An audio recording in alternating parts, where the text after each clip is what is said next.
Good day, good evening, good night, and welcome to 2018. I wasn't sure I would survive 2017. I wasn't even sure I was gonna get out of 2016 alive, or at least free. But here we are in 2018 for our fourth season, ladies. This is our. Can you believe it? We are 4 year old.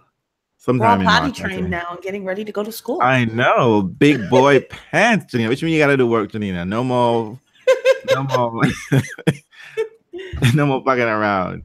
And does that mean that as the auntie I can just show up, pat the back a little bit, games, and then head out? No, that was old auntie. But auntie in 2018, we got new rules and regulation. Auntie in 2018 gotta do work. Okay. Oh no, sorry, backing out quickly.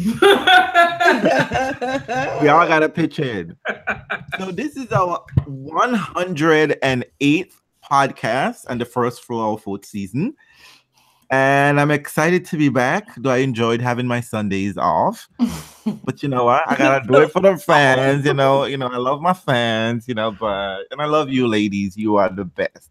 So before I go any further, let me introduce the co-hostesses with the mostesses. They're alive now, folks. They are feeling better. Janina's eye is okay. So she can see straight. So I made sure. Asshole. No 2018, no sickness, okay? Because we got no money, okay? Taxes went up, so we can't afford sick days. So let me introduce Andrine from Solely Tennis Travel. She is back home. Hello. In LA. How are you, lady? I'm good. Actually, yeah, I woke up this morning and I thought, ooh, I feel really good. I feel as good as I've felt since Christmas when I got sick. And so all the coughing is down to a minimum. So I'm good. Yeah, it's nice. Because we don't have any sound effects to drown you out, okay? We just if you're gonna die, just press mute, okay? Press mute, okay?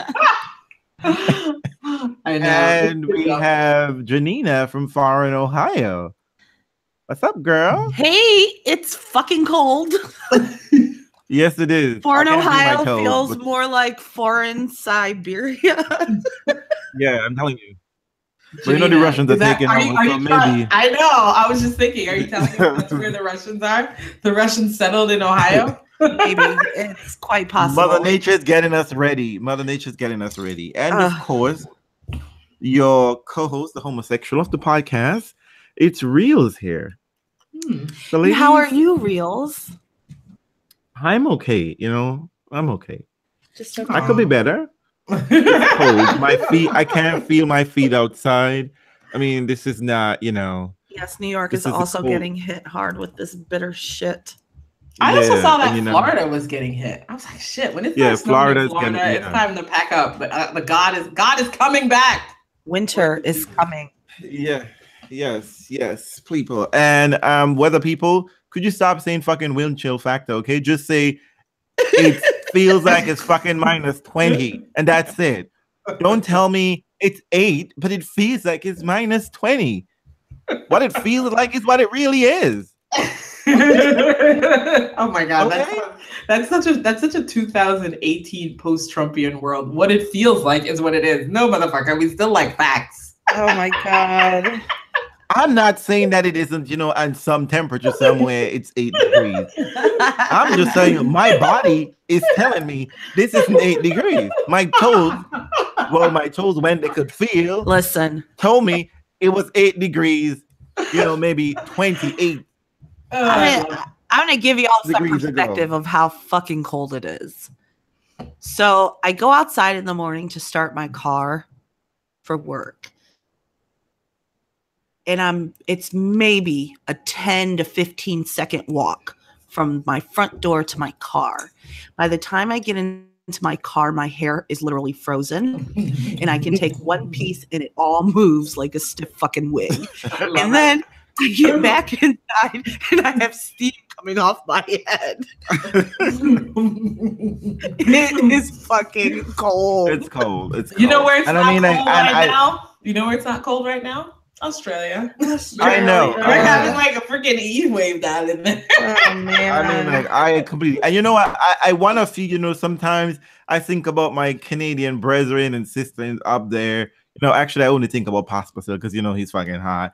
But, you know, and I'm just like, they deal with crazy shit. Oh, Angie's been working her magic on you. You clearly gone over to the dark side, Angie. She's the only Pospisil fan. Okay, keep it up, Realz. Let's just keep going. She's the only. I'm just thinking he's hot. I'm just saying. I'm not thinking he's smart. He's not a great tennis player unless he's with someone. But I'm just saying. Stop. He's cute. Listen, but anyhow, I think Canada's really cold. If Harrison can make it out of the dungeons, Pospisil can as well. Oh shit. Well, let's not even go there yet.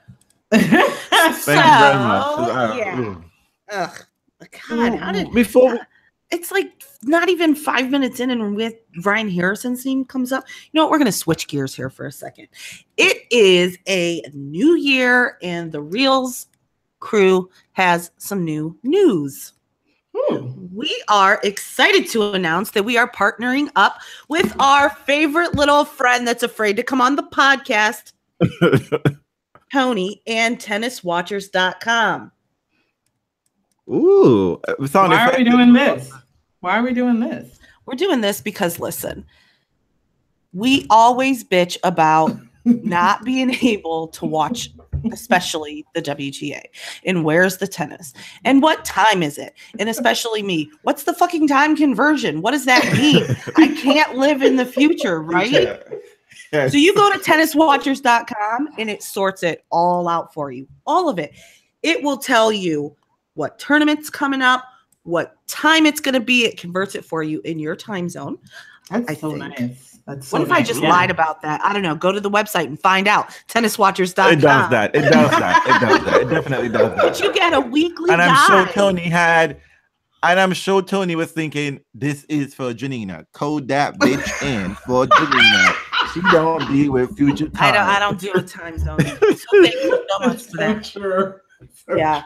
So if you need to know where to go watch tennis, you're going to check out TennisWatchers.com. You're going to find out where every tournament is going to be, who's playing, what the order of play is, what they're saying on social media, everything you need in one little tidy place at TennisWatchers.com.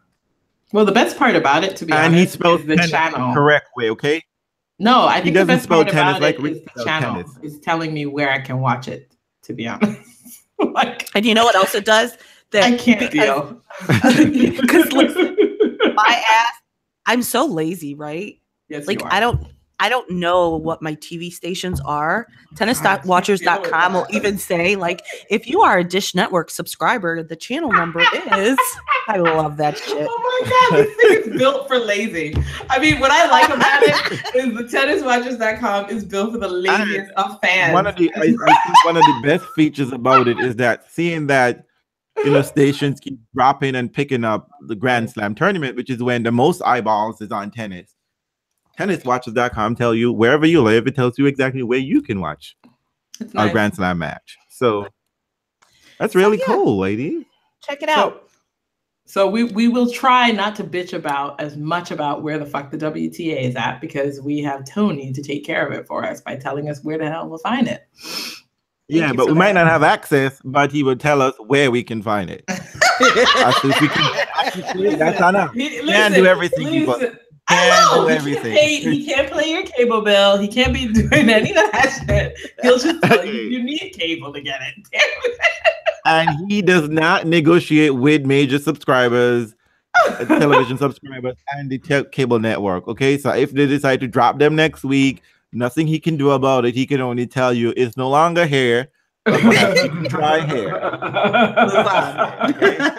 Good deal. He's no Helen Keller. He's not a miracle worker. He just when it comes to converting time zones, though. Let's not downplay that. I need that shit in my life. All right. So what's going on with the actual tennis? I am excited to say that I have watched tennis. Oh my God.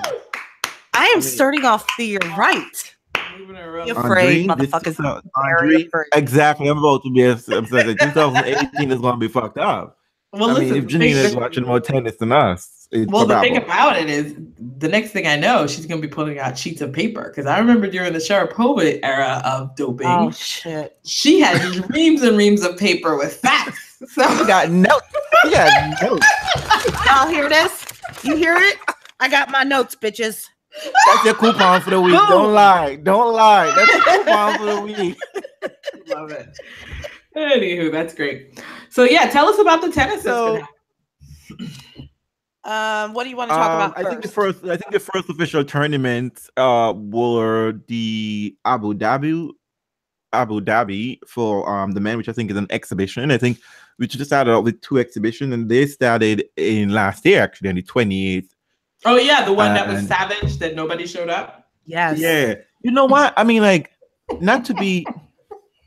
I mean, I'm just simply saying Middle Eastern countries. Fight women. I mean, like, I might not say this quite right, but you know what? People, particularly when it comes to men organizers for men events, stop shading people.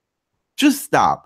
Because every fucking time y'all try to shade like a group of people or the WTA, y'all always get savage. Y'all always get fucked up. Let us not forget. Remember that Dubai event? Yeah. Our Doha event when they shaded the WTA? And then guess what? Nole pulled out because he got a grain of sand in his eye. Okay? And then See, it was just God don't like up. ugly. God don't like ugly. Remember Paris? Yeah. Remember Paris? Y'all fucking let Jack Sock win that shit. And now Abu Dhabi trying to pull and shade some folks. And look, guess who ended up winning Abu Dhabi? The finals was between Would you stop RBA? saying Abu Dhabi? I know. Yeah, I'm sorry. Abu Dhabi. I'm getting mixed up with I have a lot on my mind. Just many things coming to my mind now. So it's 2018. It's early for us. Get over it. I mean, like, I don't even know if that's what it's called, but I mean, I need you to stop. It was Abu Dhabi. But it was the Mubdala World Tennis Championship. So I don't know why you keep calling it Abu It was Dhabi. being held at Abu Dhabi. That's what I it was. know. Yes, it was. Abu Dhabi. But anyway, the finals was between them pulling in all these big stars like Rafa, Stanley, and Novak. I know. Guess who got in the final? Guess who got in the finals, Janina? Since you watch all this tennis, we're gonna put you on the spot. Shit. Oh God. Oh, that was still this year, but that was 2017. So maybe I'm gonna let you off the slide. Okay, let me off the hook there.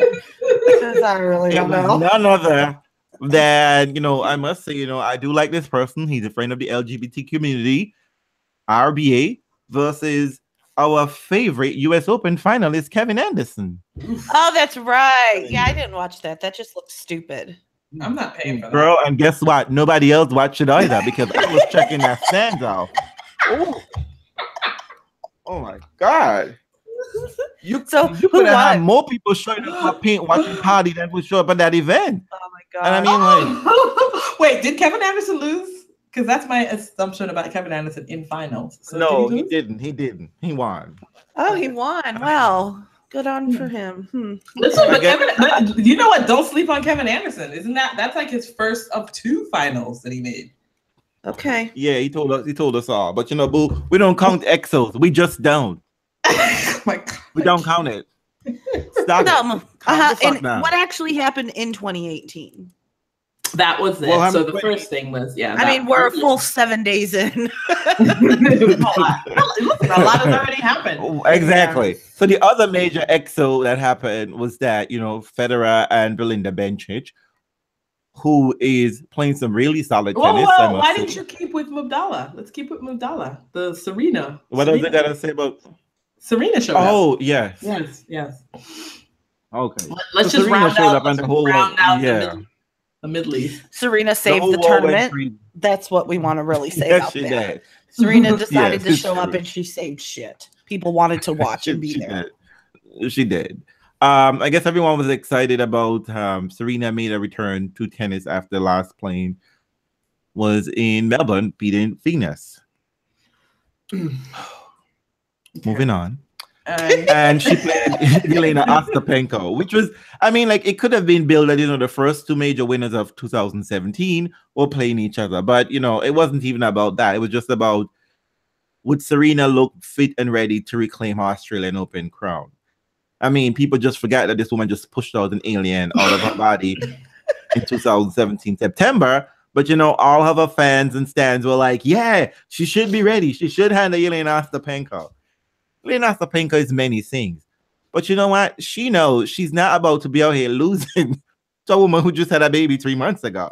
And she got it right, as opposed to Venus, who let a pregnant woman beat her 5 months pregnant. But am I being too? It's too early. It's too early. But anyway, it was a fun match. I watched all of it. I mean, and it was my commentary was in English, and which was not always happens. Don't be shading, Tony. Maybe you need to get something on your tenniswatcher.com about us who stream. A streaming section. But anyway, it was a fun match. At least I thought it was interesting. Serena definitely looked like in the first set, she wasn't getting up to her serves, which is, basically her bread and butter. She did not look a little sluggish. She was sluggish. Her cup run is over. Girl, we need a new bra. We definitely really need to make some maternity bras there. Actually, I was thinking about that. I was thinking like, you have a bra sponsor, and yet you look completely restrained. Man, her shit and really a mess. I don't know. That's like Rafa having an underwear sponsor, and then right. It's like you gotta fix things. I mean, it's fine for Petra because she doesn't have a bra sponsor. Serena, you cannot go out there with the girls looking like that ever again. Fix that shit. Don't ever do it again. You look a hot fucking mess. Actually, titties hanging down to your toes. I think it's actually. I mean, it was a good moment. They could have really sold some maternity bras by demonstrating. And I'm just saying, like, how are you gonna sell bras? Okay, how are you gonna sell bras and never think, like, I need maternity line? I mean, look, she forgot her shit got bigger and that didn't fit anymore. I mean, that's probably what it is. A sports bra, But yeah, maybe that's true. Maybe they do have a maternity line, but they just don't have a maternity line for the returning mom that needs to come for the tennis court. You need to do that. Serena, that's the excuse, and you could only use it one time, and that's it. That was it. Yeah, this can never happen again, ever. So, girlie, get it together, okay? But I thought in the second set, I think it picked up. And in the third set, she was really involved and very, I think, the first two sets, she was just like, whatever. But in the third set, she was like, yeah, I really want this. And I think I was just like, not today, honey, girl. I'm going to But I thought it was really good to see. I mean, obviously, to see Serena's fire, I mean, there was a sense that she wanted to be performing better. And it was expecting too much of herself. You know what I mean? Like, to get out there, she's performed better than she has in most exos, to be honest, first of all. And then even when she was like on the tour, that was still a pretty good exo performance. But it was good to see her sort of like frustrated that she couldn't do things on the court. Right. Yep. So that tells me that like that hunger and that drive that people were wondering about is obviously still there. And that she was just like, I need to get here. She wants to be there faster than it's permitted, right? Like, it's like, hello, you are, I mean, we, on another podcast, I talk about this, but you are an African-American woman. Despite socioeconomic status, you did just give birth. I do think it's really important for her to take care of herself. And it was a difficult birth. Patrick, thank you for dropping all the tea. We all suspected that, but I do think that it was like overly ambitious to try to imagine Serena being back for the Australian Open. Yeah. I mean, it would have been a good story, but it's not safe, I think, or healthy. Yeah, and you're not expecting her just to show up and just be middling and like at a tournament. Yeah. You know what? Given the current state of the WTA, from what I saw from Serena on that EXO, I feel like she could totally have played her way into the Australian Open. No, I mean, no, I do. So. First of all, it's hot as fuck down there. And I mean, listen, I know we all believe in Black girl magic, but let's not pretend we're all magical, okay? She is. Let's not pretend we're ever magical. We're human. But I mean, I get your point. I get your larger point, though. I think she probably could have got herself through a couple rounds, but Serena doesn't want to just get through a couple. No, she doesn't. She wants to win, and I can appreciate that. Yeah. And also, I mean, like, what was interesting for me, and I guess I learned this being that I'm a Venus and a Federer fan. I mean, I don't know there could be anybody. I mean, anything else is just, I don't know what else. What's going on in your life, but I mean, for those people, I mean, you saw with Federer and Venus is that they want their body to do so much and more because they were able to do it like 10, 20 years ago. Yeah. But then they had to come to a point to realize, no, you are older. No matter how you feel, your body, your body ages normally, no matter how, and from those things. And there are times when, in the past, I think Venus said it best. She said, like, as an athlete, you telling an athlete that they can't do something physical been known to do. You know, they've been overriding their mind and making their body do things that they wanted their body to do. But that's not, I mean, that's difficult. And Serena just had a baby in September. That's literally like 3 months ago. And I was pleased with what I saw. I you know, when the first set was sketchy as fuck. She wasn't going for her serve. She wasn't moving well, but I felt like she was being cautious. I didn't feel like it was because she couldn't. And then she showed us in the second set after she got more comfortable that I was partially right, I guess. I mean, she did start. It is Ostapenko, but she started moving better. She started going for her serve more. You know, she was running. I mean, at the beginning, she wasn't even running for shots that she would normally go for. And I think she just had to kind of feel her feet. You know, I think she was probably nervous maybe about getting injured for going for too much too quick. So I liked what I saw from Serena. Well, I mean, just to say this, you know, Serena lives on, I don't say she lives on not to say she's always acing, but you know, she lives on an effective, reliable serve. And you need your abdominal muscles for that. You need your core for that. And just pushing all the nailing out of you, it just rips your core. Well, she had a cesarean section, so she was cut. I mean, her abdomen was literally sliced. So so that's that. What else? What else happened in the first? But you know what, Serena? Thank you for saving Abu Dhabi from itself. You know what I mean? Because nobody remembered Kevin Anderson and RBA. Isn't that the truth? Played that LGBTQI warrior. Yeah, I love you, RBA, for that. You know. Okay. So in other tournaments, another real tournament, on the Hopman Cup, of course, Hopman Cup was really the exciting part of tennis for the week for me, really. I enjoyed Hopman Cup. I do like to see, you know, Belinda Bencic reading Sasha serve and clocking that shit back. Clocking that return. You know, as much as I did actually get to see over the last week and a half, I didn't see any Hopman Cup. Yeah, I don't know why, because it wasn't on Tennis Channel. It wasn't on Tennis Channel. It was on TC Plus. They only showed the reruns. Yeah, and you know how I feel about that. Yeah, you'd have to watch it in the second day. She doesn't watch repeats when she knows the score because Janita is like that. Yeah. But I mean, I think the thing that to note about it was that Angie looked good for herself, for her on the court. That was interesting. Well, she ought to. She had a fucking year off. She was digging ditches in the bottom of the rankings for a bit, but you know, it looked like she was. I mean, it's hard to evaluate against Belinda Bencic because they're both coming back. But I think she soundly beat Belinda in the final. Belinda, a little too emotional. Belinda, get it together. Rein it in. I mean, she broke her in the first. She broke Angie and then proceeded to just kind of collapse.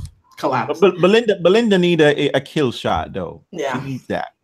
She needs a reliable 1-2 punch, you know.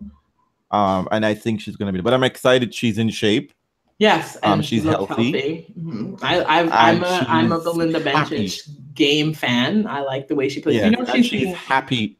She's happy to be on the court, which is by exciting. Angus's mom, which I know. Which is good. Oh, is she? Yes, you.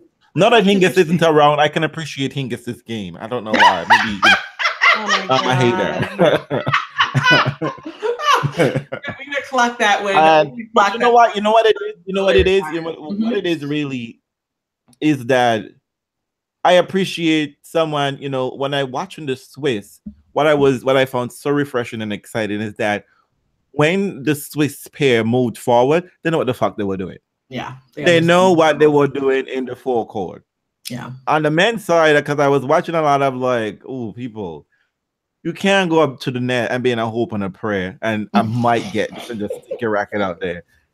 Stop it. Y'all are losing valuable points out there and that shit. Okay.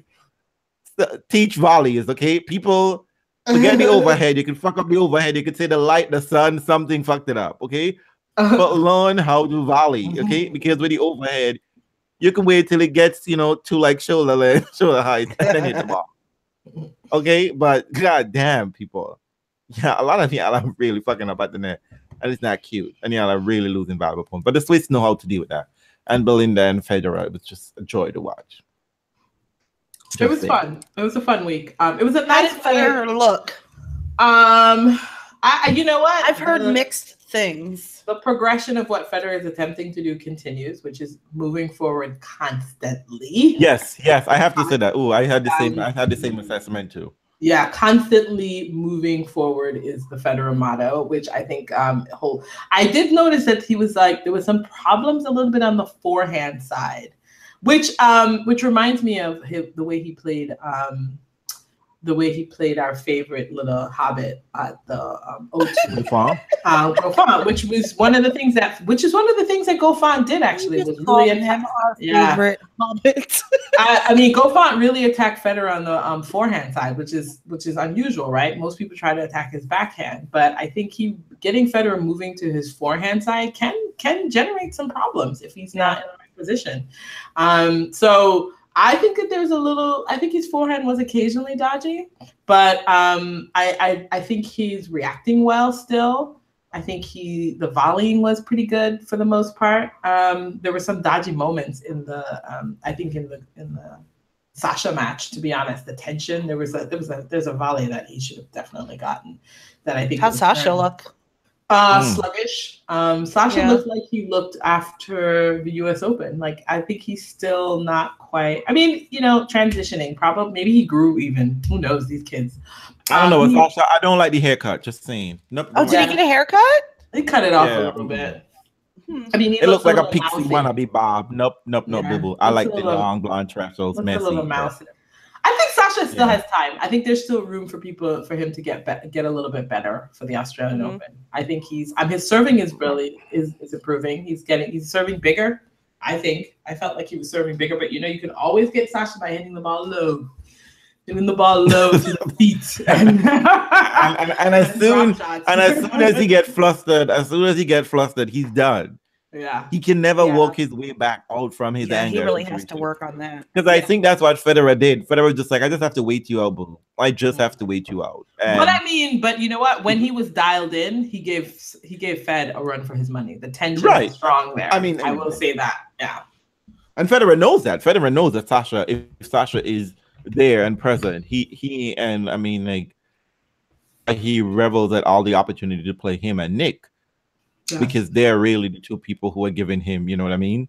Life. Who can really be. And Goffin was good. Goffin still looks like he's on target to do what he did. I think he's a dark horse in some ways for some good titles this year if he can keep it together. So Goffin still looks like he's playing well, I think. Okay. Yeah. So all right. What else happened this week? So in real tournaments, we have a winner. Winner, chicken dinner. Yes, and you all probably stroke me, please. I was gonna save that for last. Oh, because we have a sort of Oh, please continue then. I think it's just all around excitement for us, particularly if you're a particular hater, and I know I'm talking to you, Andreen, because I might say this wrong. I'm gonna say Pune, but I might pronounce it Pune.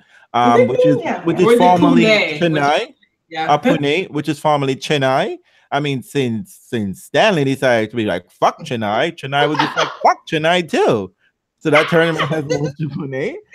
And Gilles Simon decided that he knows how to beat Marin Cilic again.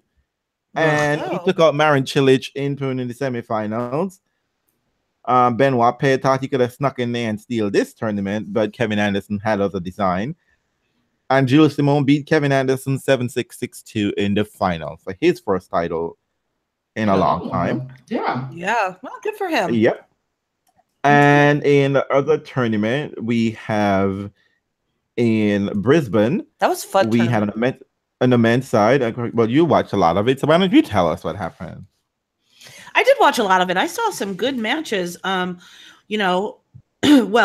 first let's congratulate the Aussie for winning in Oz, because we know that's never easy to do for those Aussie people. It seems like. Hello, Stoser, we're talking to you.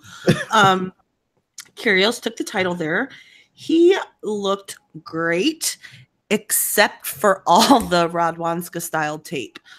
I don't know what's going on with him. Like his matches, I somehow caught a lot of his matches. I saw him play Dolgopolov. That was a great match. That was fun. It was exciting. Once Kyrgios got going, because Dolgopolov, I mean, he was playing really well anyways. Because and we know when he's on, he's on, and he's good, and he's fun to watch, and he's fast. But that first set was 6-1, and it was stupid. And then Nick got into it, and it was really, really good. It was good. And he really looked good through the whole tournament, but he had so many, it just seems like I don't really know. The tape moved. It seems to be around the legs, but I don't know if it's a thigh, if it's a knee, if it's a calf. I don't know. Well, you know what? Well, I mean, considering he's like what 2 shakes away from being a Ken Nishikori, he's gonna try to protect his body, because I mean, when he's at his best is when he seems to be, getting injured. When he's close to doing something major, he then gets hampered by injury. So I think he's trying to be. I don't know if the tape is psychological, but I mean, like it, maybe that's what it is. It's about. Yeah. No, but you know what? He was dodgy. The funny thing about Nick is that he, first of all, the final was the easiest match he had all week. Yeah. Yes. And so when I saw him play Matt Ebden. Now, of course, Matt is not the other, so Nick, I'm sure they understand each other's game quite well. Right. But honestly, Matt looked like the winner in that match. And I thought midway through that Nick was going to retire. And I had to go to sleep. And the next thing I know, I wake up and he had turned that match around. And then he also did similarly against Dolko. And you know what I mean? And also the same thing against Grigor. So it was like, even though Nick, when he was playing well, he was really good. But he seemed to sort of zone out, which is obviously one of the things that Nick does. But I thought it was related to injury, but I'm not certain what's going on with that. I feel like some of it's mental, for sure. Probably, no doubt. Probably. And he probably backs up into the injury like Delpo does. Yep. I noticed that when they're not playing well or they're not winning, they can retreat to start believing that it has to do with some sort of injury that they have or some part of their body that's broken down. And then maybe that they turn the match around and suddenly injury, what injury? Right. Who had a good tournament here? Young American Michael Moe. Yeah, he did too. Yes. Yeah. I never saw until you see, this is what happens when Realz pick you as his number one. PCB, it's true. PCB, I picked PCB out of the clutches of Scrubdom. Well, I'm going to tell you what. Got to the semifinals of US Open. This is my concern. What's your concern? When Michael Moe lost, he lost because he mentally collapsed. He fucking fell apart. He just fell apart. The score line, who did he play? How do you say his name? Diminar? The first set was really tight, and the break came late in the set, and Diminar took it 6-4. And then Mo, he got, if I remember correctly, he got that break on an error, and that was it. He was just mentally gone. That was it. He never recovered from that. And he lost the next set 6-love. And he was just making wild shots all over the place. Couldn't find the court anymore. Talking and mumbling to himself. And I mean, it was a complete mental meltdown. Complete. And I'm like, dude, you got to fix that. You got to fix that. Because he was in it. And it was tight, and they were playing. And you know what? It was good to watch because you have these two young players. You know, I think they're the same age or within a year of each other. So it was good to see them, and they were right on par. And then he completely just lost focus. It was ugly. I didn't like him after that. I was like, yeah, whatever, dude. Fuck you. But you know what? I would say in defense of my pick, I would say you're completely right, Janina. But I would say, Michael, I know you're hot as fuck, but calm yourself down. Oh my God. I like that you calm yourself down. You're hot. You're really no. He's feeling himself. He is feeling his oats. And boo, ain't nobody like a braggart when you're not winning, okay?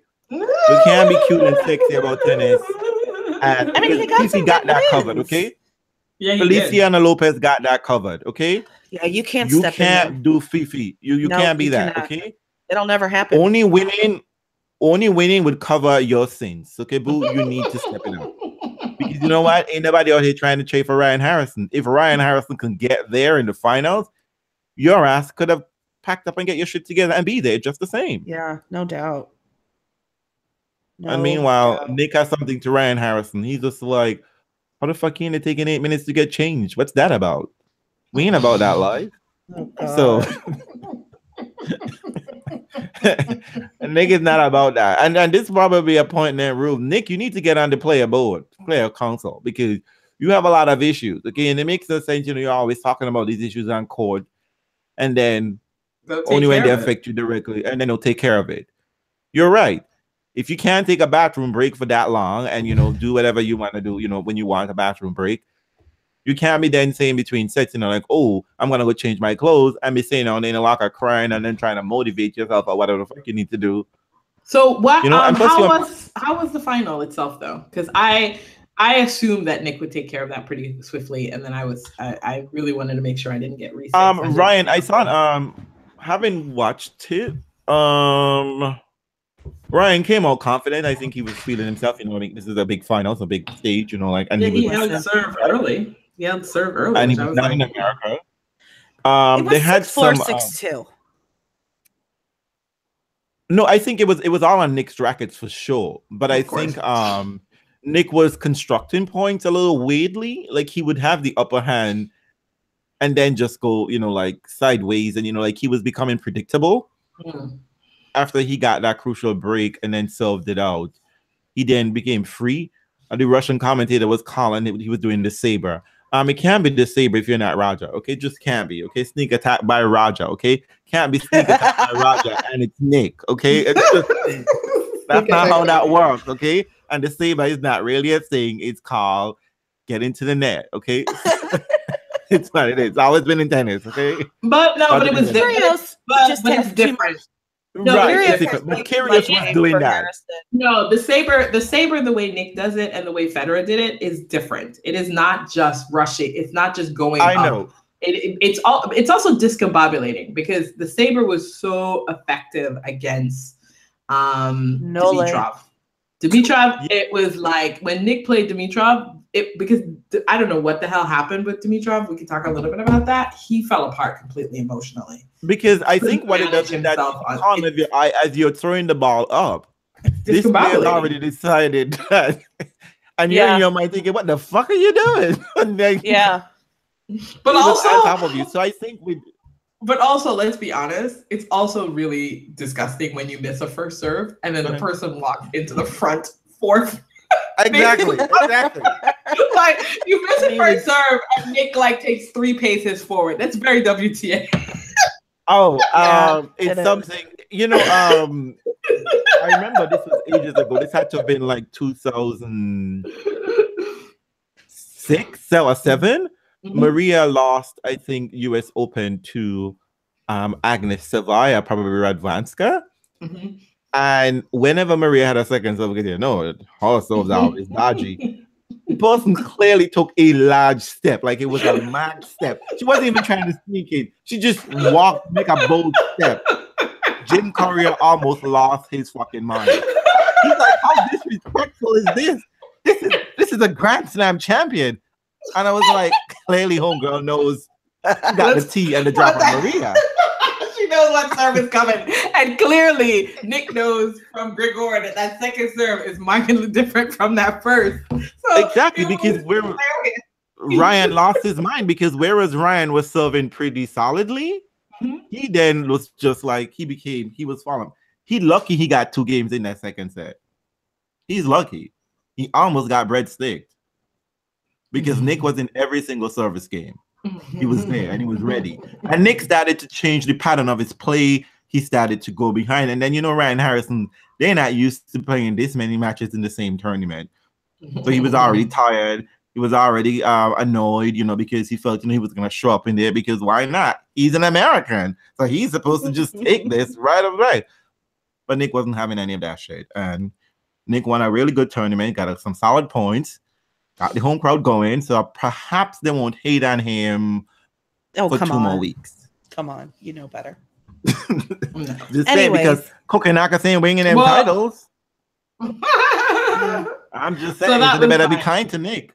But I think it was good. I think Brisbane was good overall for the players that you care about. I think De Minaur, that young 18-year-old, will see what he does. I think he has a wild card at the Australian Open. It'd be nice if he took something from that. And then and I think also Grigor, besides getting sort of discombobulated by Nick, I thought he played well too. I think he's doing what he's doing better, moving, anticipating, doing what, maybe not going for as many sort of long, drawn-out, exciting points in his mind. Finishing points off a little bit at the net, which I always appreciate. I will say that, I always grumble about it, but Grigor definitely does have one of the more interesting game styles out there. When you pay attention, seeing it often. That's the problem. Yeah. He's putting it together well, and it is interesting to watch. I mean, for me, for a long time, it was because it was a cheap knockoff. But when you're looking at everybody else playing, you realize that he does bring something nice to the table. So that's good for him. Yeah. Did the women play? Yeah. Well, no. I mean, before you go any further, I'll be trying to pretend that we cannot deny Andre Huddew. Oh, I'm sorry. Hamad's got it together in Doha, and I'm saying correctly. Okay? It's Doha. She's so giddy. She is excited. You know what? Guys showed up as a wild card, and he took that shit. It's great. You know why? Because first of all, Monfils was very Nick-like in the sense that I couldn't figure out what the hell was going on with him all week. But he was playing a short tennis, but then losing. Like, you know what I mean? But having to come back in a third set or do something like that. So Monfils was an interesting, I think Monfils wiped his social media clean, as if to say, I'm back and I'm going to try to be different this year. I think Monfils has realized, if anything, just looking at Stan, for God's sakes, realized that, you know what, you got a few more years left and you can make some bank. You can make bank by actually winning shit. You know what I mean? You see, all these players got tied up with Roger Federer and their anomalies of Federer and Nole and what's his name, and Vidal. They're trying for longevity and trying to be legendary. But fuck that shit. You just needed to get 2 majors. Just put it together in 2 weeks twice. Yes, once or twice. And you go down in history. You need twice, because I think Delpo showed us you can't just do it once. You have to do it more than once. Right? Yeah. You gotta do it at least twice. You gotta do it at least twice. Yeah. And because of Andy Murray, you gotta do it 3 times. You just gotta do it 3 times. But you know what I mean? Just get it together. For me, I've always hoped that Monfils would see that, because Monfils has all the talent in the world. And if he could just figure out how to put it all together and recognize the moment, you know what I mean? He had a great moment. What was it? Maybe a year, or it wasn't last year. It was the year before, when he was able to get to that final against Rafa in Monte Carlo. And then he just kind of didn't do much afterwards. And he got to the semis in 2016 of US Open. Yeah, so it was a good tournament for him. Dominic Thiem. I mean, I think that would have been an interesting test for Monfils in terms of like who he would be playing at, like on the bigger stages. But Dominic Thiem got sick and gave him a walkover. So I appreciate that, team. Thanks. Thanks for overextending yourself. As always. As always. Yeah. And so it was a good win for Monfils. You know, I'm really I only had a chance to look at highlights, so I'm really looking forward to watching the full match. So I can't believe I missed the whole match live, seeing Monfils win a final. You know, because he likes to get there. Monfils, here is what you need to do. Monfils, you just need to just do one big tournament a year, like the Stanley. Yeah. Like Stanley. Just one. Learn from that. You know, especially during this period where everybody's freaking out and panicking about what the status of the sport is and all that jazz.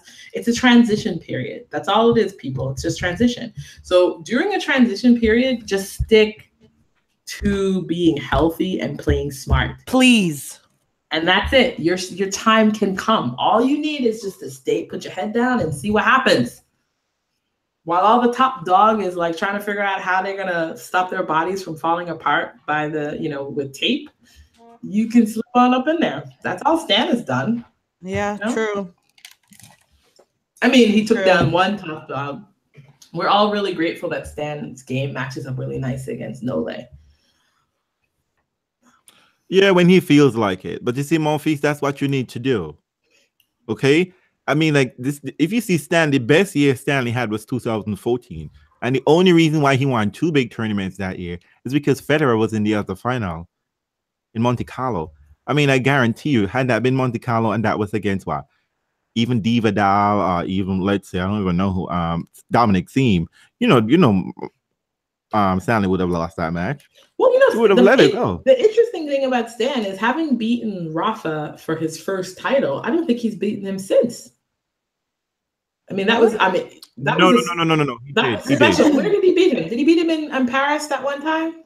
No, he beat him in the late. It may have been Paris, but it was a late tournament, maybe in Shanghai or somewhere. But he promptly and swiftly lost to Nole in the final. Semi-final somewhere. They had a big tussle. I think it wasn't last year, it was the year before in 2006. Well, it was interesting because people thought, I don't know, I remember thinking at the time people thought that Stan had turned things around against Rafa, but he actually hadn't really. Do you know what I mean? Like, it wasn't one of those situations where he then moved on further and just continued to beat Rafa. That wasn't the case. Yeah, it was kind of a fluke. Yeah, it was a little bit. I mean, it's not a fluke. That Stanley knows. I don't have to try to kill myself for the whole year. My attention span ain't that active. It ain't that focused. I just need to show up for one. And his fans know this. Remember Val? When Val came on, she was just like, I knew my boy was good for a good tournament because he kept losing all the way coming up to the French Open. And she just how he rolls the dice, just like, yes. And it's just what it is. Oh yeah, it was the 2015 Paris Masters indoors. Stan was able to beat Rafa that time. Yes, I remember. Yeah, in the semifinals.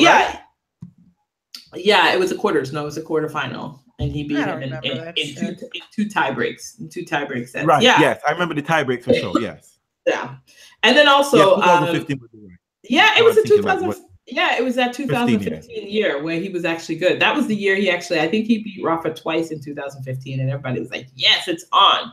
But, and which would make you think something amazing was going to happen at the last. And isn't that the same 2015 when he had that? Oh, that was 2014 when he had the toss up with Merker.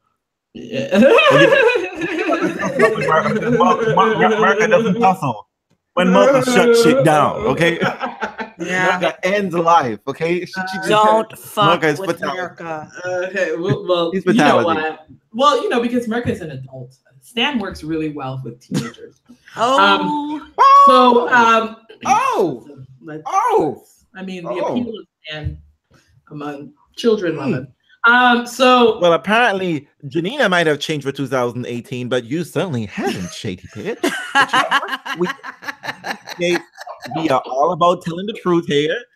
speak the truth, because this is what tennis Jesus wants, and you Shade must devil. the truth. So let's talk about And shade the devil. some WTA though. Let's talk about some On the WTA women's action. side, yes. Let's not be that. Let's not be that, those kind of people who don't worry about the ladies.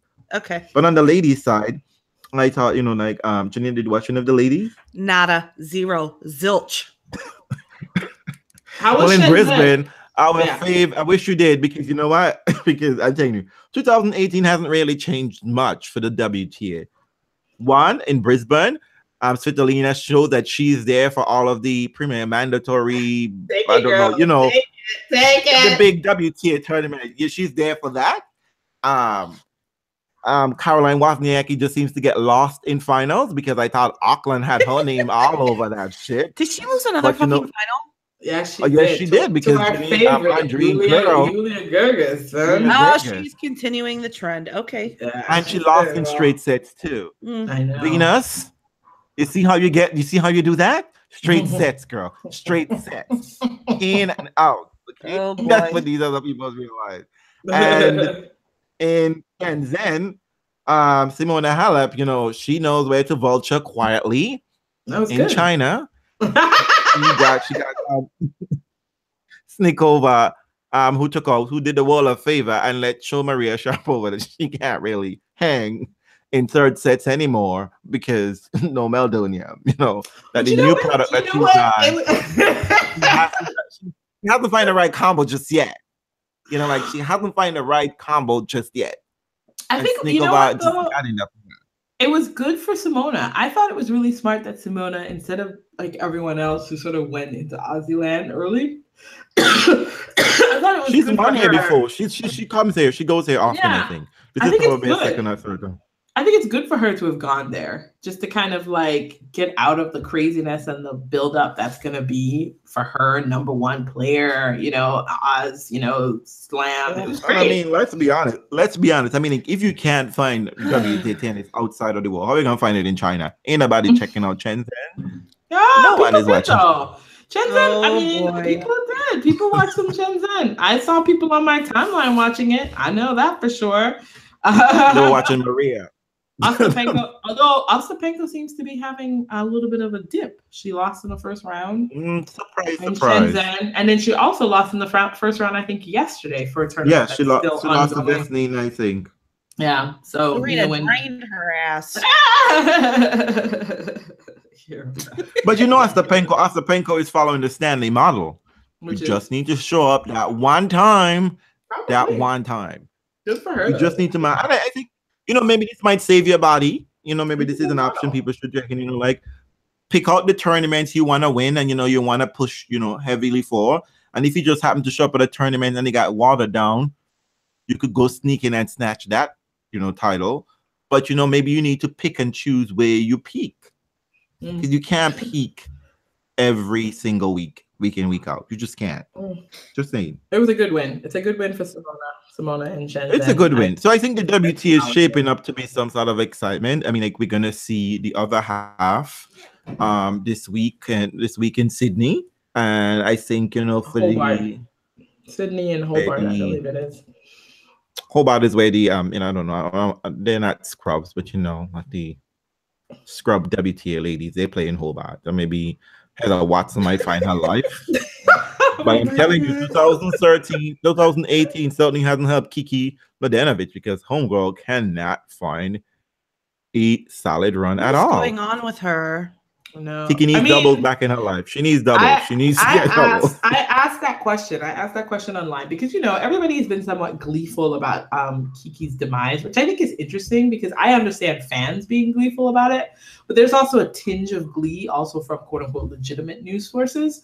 So, it's almost as if since she was very vocal about, having a doper in your sport, people seem to want to see her suffer. Was that nice? Yeah. So, I mean, it's crazy. It didn't help. It didn't help that she publicly had, had fallen out with Caroline Wozniacki. Okay. Caroline Garcia. Sorry. But you know what? It'd be one thing if everybody was a Garcia fan, but we all know nobody gives a shit. True. So it has nothing to do with that. You're absolutely right. You're absolutely right. I I would like to believe that everybody was so pro Caro, but when Caro is playing, I don't see anybody running around going, Caro Garcia's playing. But so aside from Andy Murray.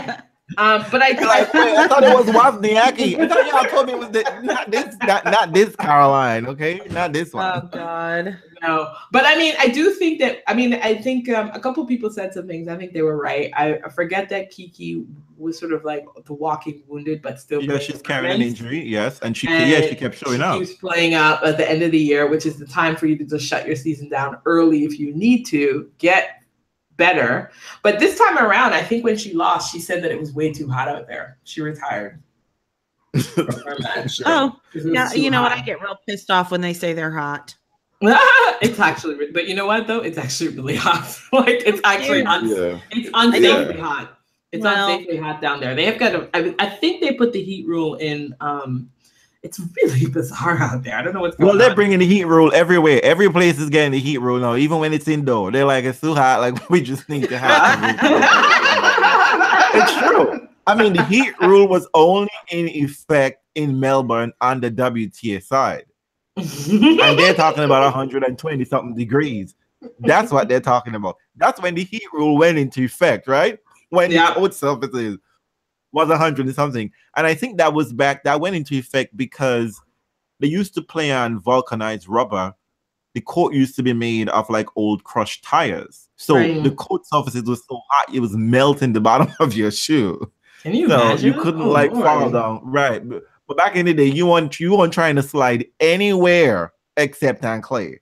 But now people trying to do that shit all over. But they certainly wouldn't have been doing that shit on vulcanized rubber.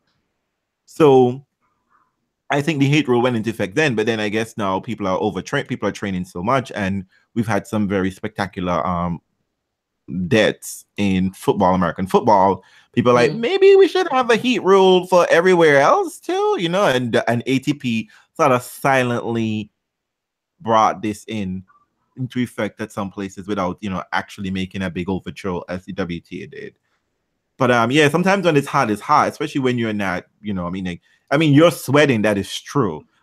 And you know what? We should have Jock Sock come on court to tell us on our podcast. He would be an excellent person to tell us all about why when things are hot, you know, the temperature not just right, you know, like, because I think he did that again this week, again, right? He did this in Hopman Cup, and I think he showed up. I'm supposed to be playing sometime this week, and I think he might not be showing up anyway.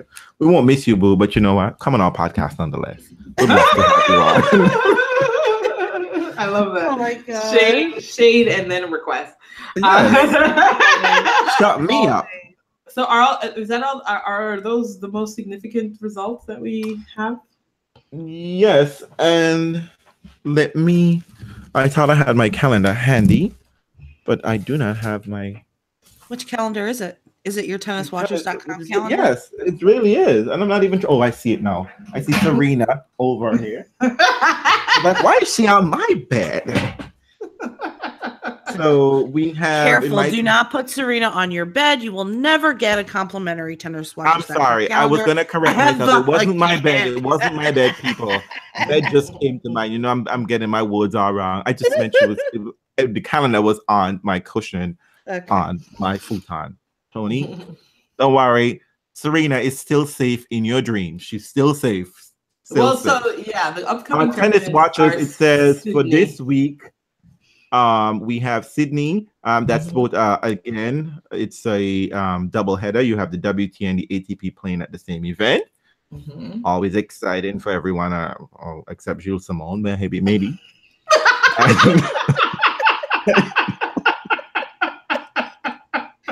I mean, I'm not to bitch. I'm sorry, Julie. Just won. You just won. And let's just for context. We have Hobart. Wait. For context, the number one seed in the Sydney tournament for the ATP is Ramos Vinolas. What?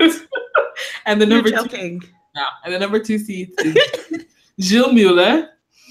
And then on the women's side, let's just make sure for context, the number one seed is Muguruza. That's a pretty good turnout there. And Venus Williams is the number two seed. Hey, okay. I mean, I'm down with that.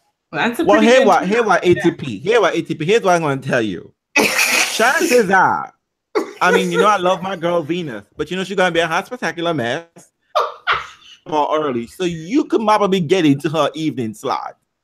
So just wait. Just wait. What's Somebody next? will see you. What's the next? And then we tournament? have Hobart. Hobart is where Heather Watson tried to find her life. So maybe Heather Watson might be there. I just saw that. And Yelena Stepanko, I think, has withdrawn from that tournament. Yelena Stepanko didn't withdraw from the tournament. Vesnina somebody withdrew her. No, somebody withdrew from Hobart just Oh. recently. I'll have to find that the announcement about that. This. Yes, But since No, I tell a lie. Ostapenko didn't lose to Vesnina because Vesnina is in Sydney, but Ostapenko was in Sydney. I'm almost sure that Ostapenko lost last night, so Yeah. you just don't know who she lost to, but she did lose last night. So I'm sad to say Ostapenko is not going to have a lot of practices. So maybe she'll go on to something else. Maybe she'll do something else. So since Realz has his calendar out, it's a good time to talk about the calendar.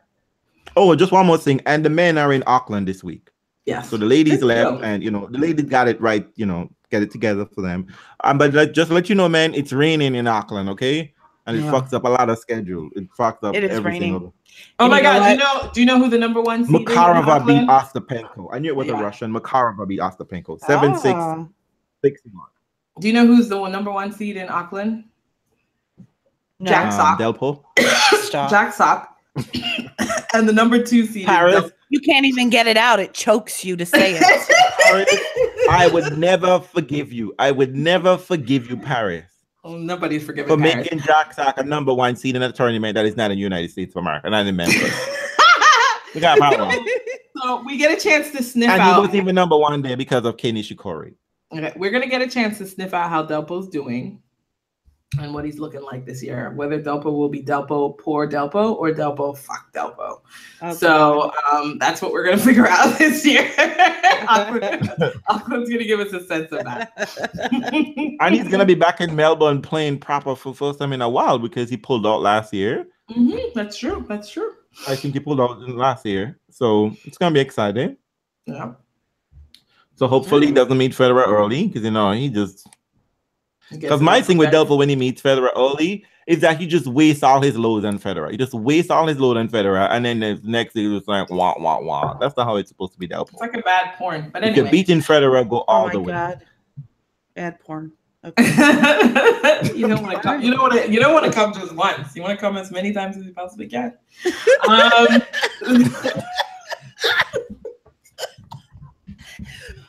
2018, folks. I got 2018. nothing.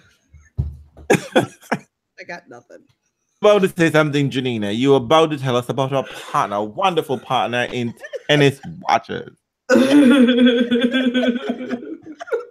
So yeah.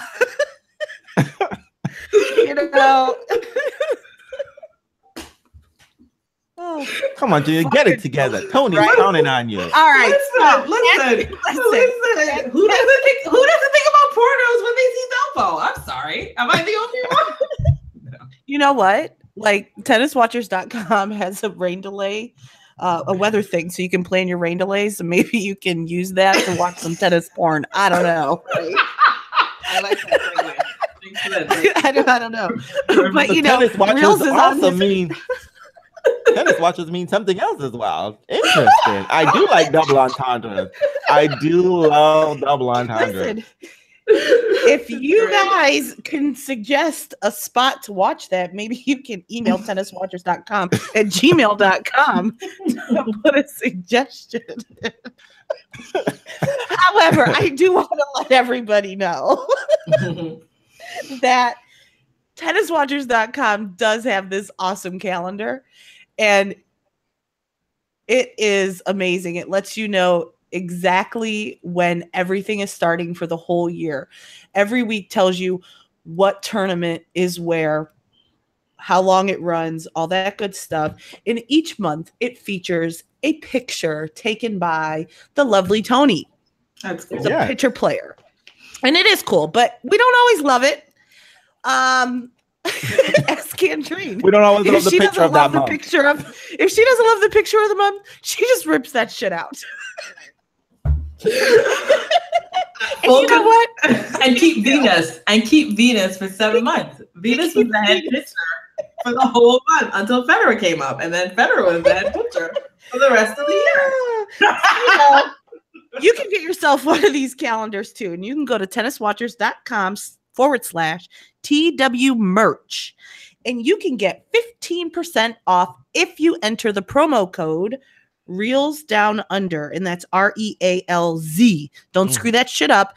REALZ down under. Hurry up, because it's still the beginning of the year, and you can plan your whole year of tennis watching using the calendar that you can, either choose to appreciate Tony's photos, or you can just throw that shit away. Oh my God. Whatever makes you happy. It makes me But I'm also so saying, bad. but guess what? Here's an incentive, folks. If you keep buying more, if we get a lot of people buying Tony's calendar, maybe he can produce calendars of just your faves.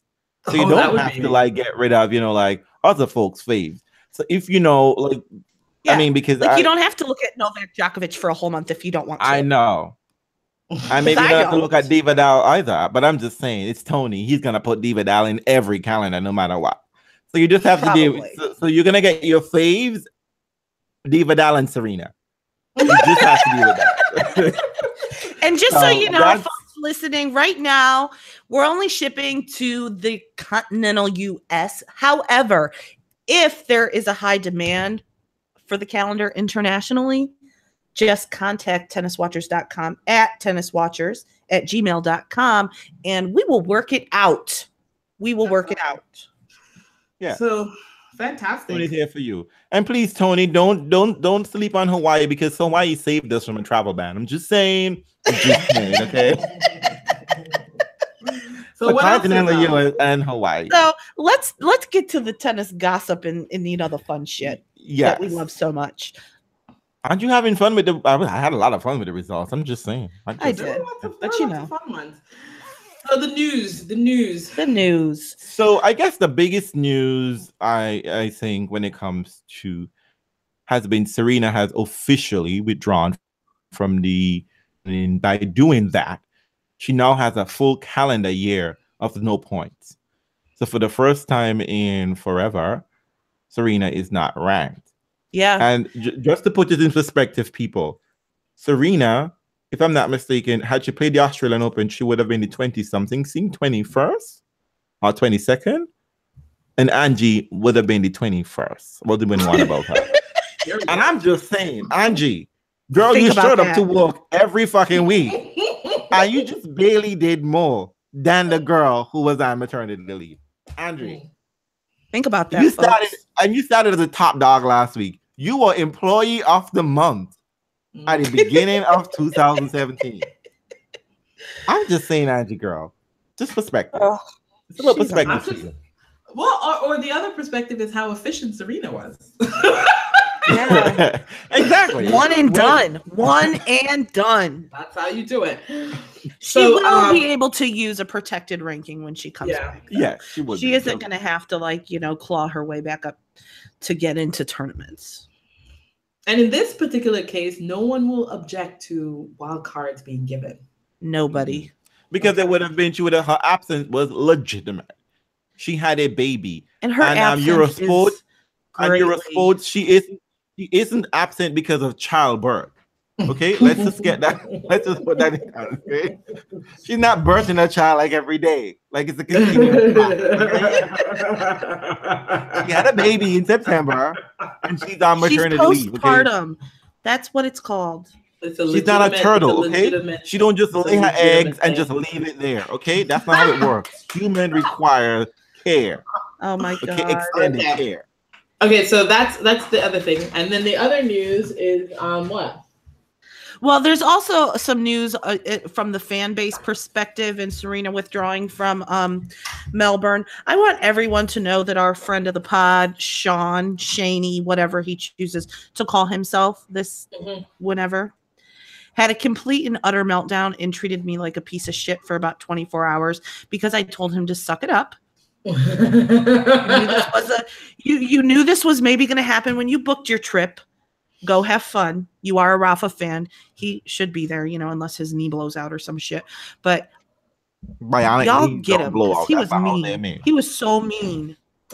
So mean. Well, we're not going to use the podcast for your grievances. What? But you know what? Look, I just did it too late. However, I mean, to be fair, we have to give her credit. I'm going to do it well, actually. I have to do it well, actually. It's a long. Andreen, you have to give us some leeway because you know what? She's watching tennis, she's getting notes and shit together. So I mean, let's. Well, I mean, but beyond that, we do have someone who's going to be on the ground there, and we'll have him on to talk about his first experience in Oz. That's going to be great. No, I mean, it is sad when you go the distance to look for your favorite, and they're, they've pulled out. It's but brutal. He's seen Serena so many times. There isn't a place that Serena. It has to do with that. It has to do with the fact that you paid to go all the way to Oz, and it's a good idea to see your. When did you become the compassionate one? I know. 2018 is all different. It's all different now. All different. Fix this tennis, Jesus. I don't know what's going on here. But I mean, I don't want to piss on anyone's parade. I just find that, look, Serena stands. I think y'all, it sucks, but it is life. Okay. Women have babies and they need time off. And let's not pretend like we live in a vacuum and we can live in our bubble all completely and on a rock. Recently, it has been finally documented that, that Black women, while giving birth, it's a dangerous thing for a Black woman to give birth. No, you did not. I'm just saying. So, we're not fully discussing, but let Serena have her time and, let she come back because, y'all would not like her to be coming and looking all wounded. Let her heal properly. Let her get her life together, her mental focus together, her body together and everything. And she will be back for you in the springtime. What's interesting?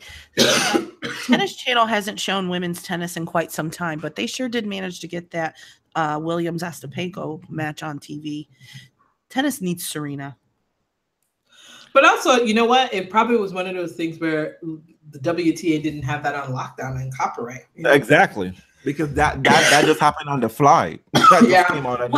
It changed though, because when we first heard that this was going to happen, it was initially going to be on TC Plus, which lots of people don't have, and then they decided to put it on the regular Tennis Channel. So I don't know, something happened there.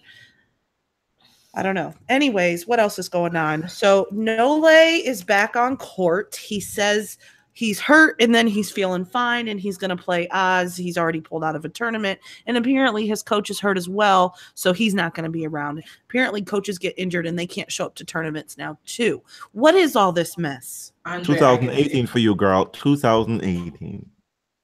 Well, I mean, basically what you have is there's an open question about how people are who's going to be ill and who's going to be ready to play. Right now, we know for certain that Kay is not playing because Kay's doing it the long way. He's going to be playing challengers and trying to work his way back into the tournament, which I think is smart.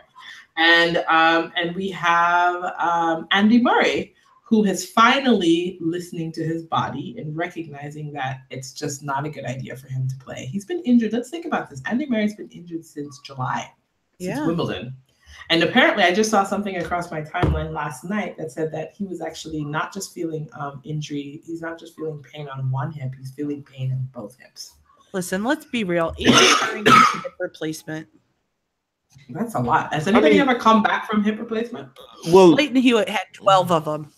Oh, well, there you go. And he's still around. He's still around. Okay. I don't think he actually had hip replacement surgery. I shouldn't say that. But I feel like he's probably in just another vein of like crazy fandom. People just be human. They are not your superhero, and they don't have to live extraordinary, crazy, and put their bodies through crazy things just for your excitement. Have done. Andy Murray has hip injury. Okay. And he tried to forgo all of this shit and showed up at Wimbledon. And that was a hot mess. Yeah. He thought that he could coast his way through whatever. He did, right? He did. He could, but he did. He did coast it. He did get through. He got through. Guess what happened? He paid for that. Yeah, he paid for that. He should have been probably started that before, and maybe I know, whereas he was trying to avoid surgery, it looks as if surgery is the only option. Potentially. And I mean, this is considering I was quite surprised that he was pushing himself to this, but then again, it's Andy Murray. I mean, having come back from back injury, you know what I mean? Like, you thought you would be a little bit more, you know. But he also had back surgery. Back surgery. That's what I mean. Yeah. Having had back surgery, that you would be a little more, you know, conscientious about that whole area there. But you know what though? I think it's a little bit like, weren't you the one that just said that? Venus says that. I mean, this is the narrative that we have sold athletes, and athletes have believed. And, you know, everybody's been getting rich off of it, which is the fact that athletes are able to do the impossible thing on court, right? They've been told that they can push their bodies to extreme, and many of them have, and they get rewarded for it. So I think it's pretty difficult for them to admit that they're not able to do something after a time. Right. But this is what maybe I should have finished Venus's quote, because this is what she said. She said, I had to listen to my body, because Sjogren's syndrome isn't something that I can control. I can't will my body to do something in this manner, because this is greater than my willpower. So what I have to do, I have to work around this system. I have to work around this and make completely vast changes in her life. Venus is now a full-on vegan. But the thing for Andy Murray, it has nothing. I mean, for them, it's less about that, and it's much more about, people need to recognize that the sport has changed, and lots of things are going on in the sport, and that there are going to be problems and challenges with your body given the way the sport has changed. I'm waiting for this year to be the year when we finally confront that face-off and recognize also, that tennis players won't playing into their 30s. Yeah, that's true too. It's new. That's new. How old is Murray? He's like 30. I think he just turned 30 or 30. 30? Yeah. So yeah, I mean, it is brand new. I mean, I think people keep asking, oh my God, the spate of injuries. Well, this is what happens when your players are old. Just like how, I mean, and I remember a couple of years ago when people were saying, oh my God, we have a father who's a tennis player again. And they kept saying, when's the last time we had a father who won a slam? Or when's the last time we had a married person win this? You know what I mean? It's like, people keep forgetting. He's 31 this year. Yeah, people keep forgetting that older tennis players were not the norm. Right. And so this is what comes with having an aging tennis top tier, especially in the men's game, which is that they're going to have these injuries. Tennis players left with injury.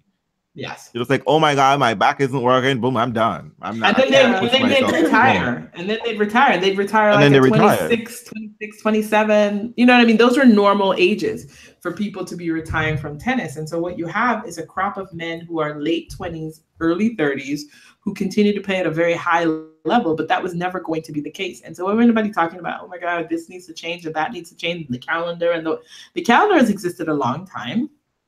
Yes, there are tweaks and things that need to happen with the calendar, but at the same time, we just have to wait for these people to retire and gently leave the sport as normal. And that's just the calendar. And also, if the calendar is shortened, you won't be seeing your faves. I know. So what you need to do is that you need to appreciate tennis outside of your faves.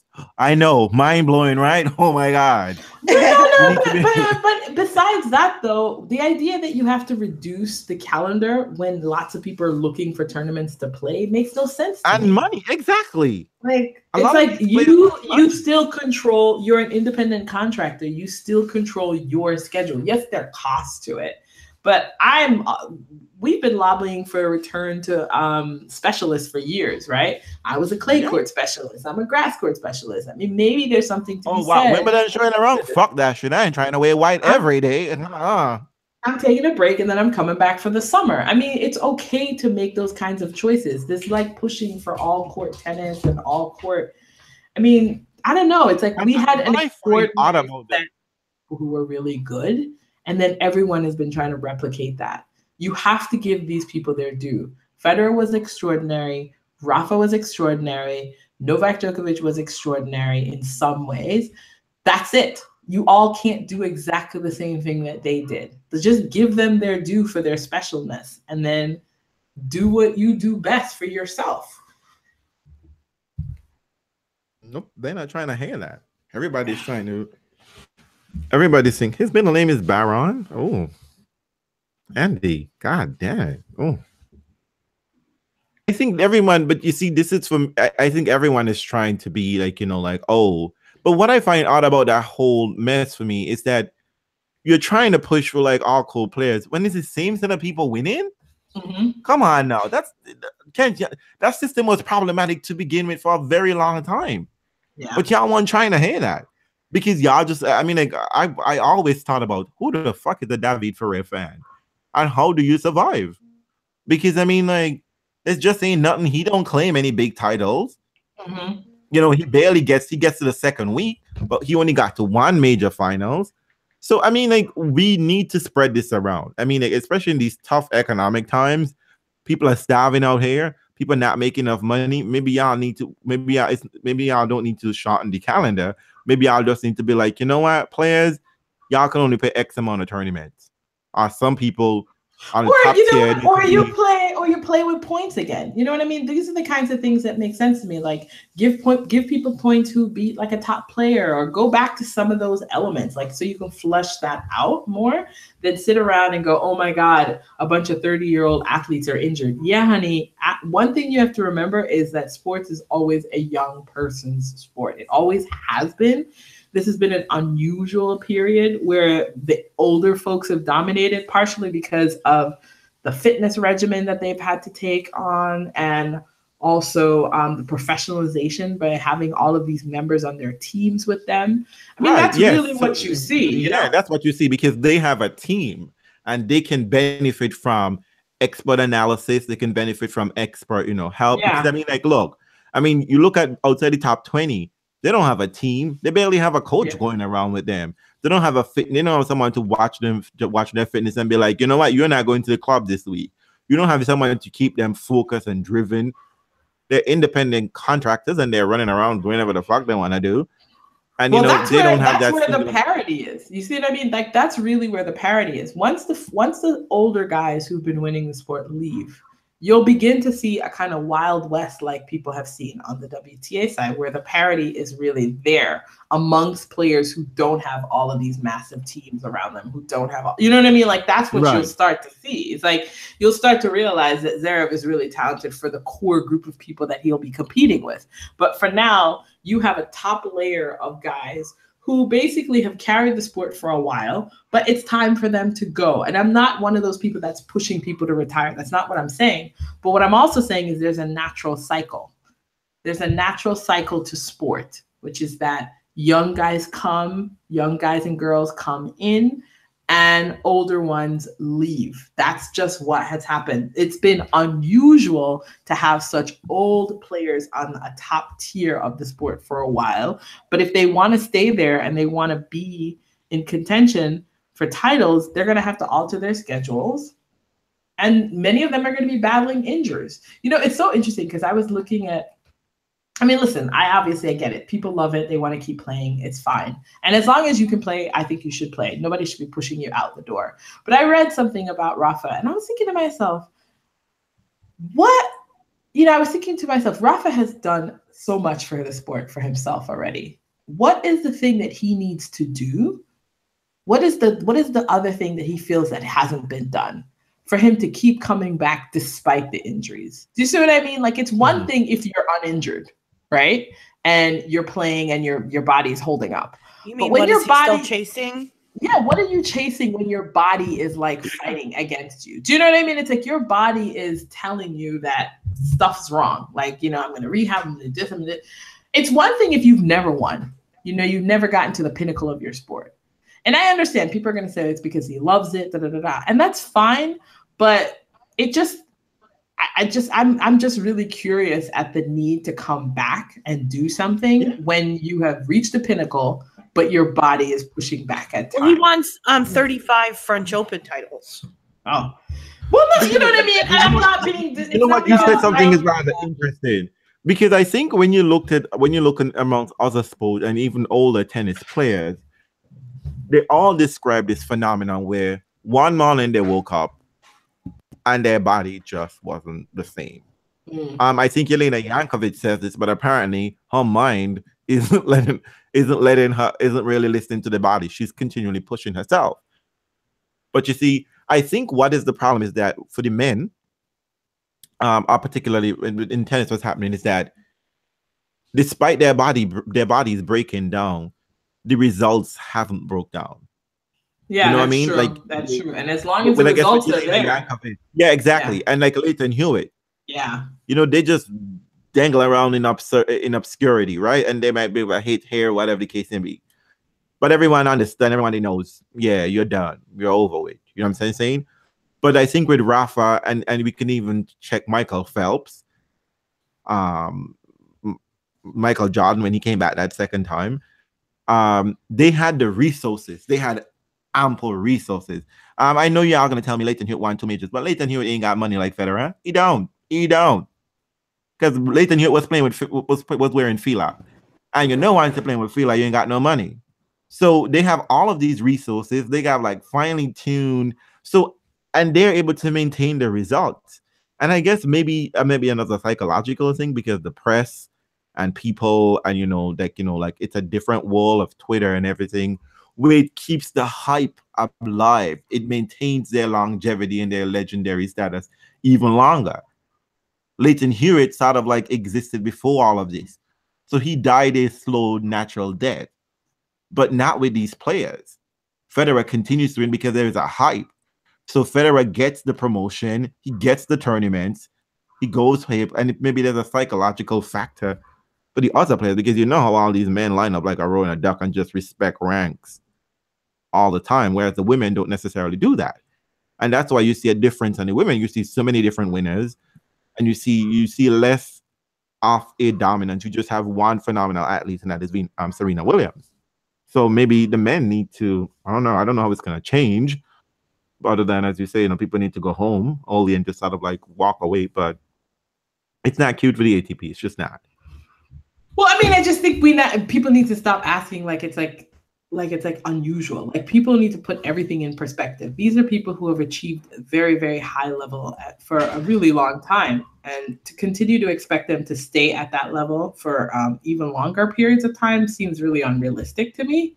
Especially when their bodies is the issue, right? It's not like they're meant like, I lost focus, I don't know how to win again. That's different. I mean, it's different. Well, it's also like, look at like somebody like a Venus. Like, Venus isn't winning slams. You know what I mean? Like, Venus's breakout, she had a fantastic 2016 and she didn't win anything, right? But how many of these male faves are going to stick around and play on the tour like Venus does week in and week in, not really winning titles, not really winning big tournaments?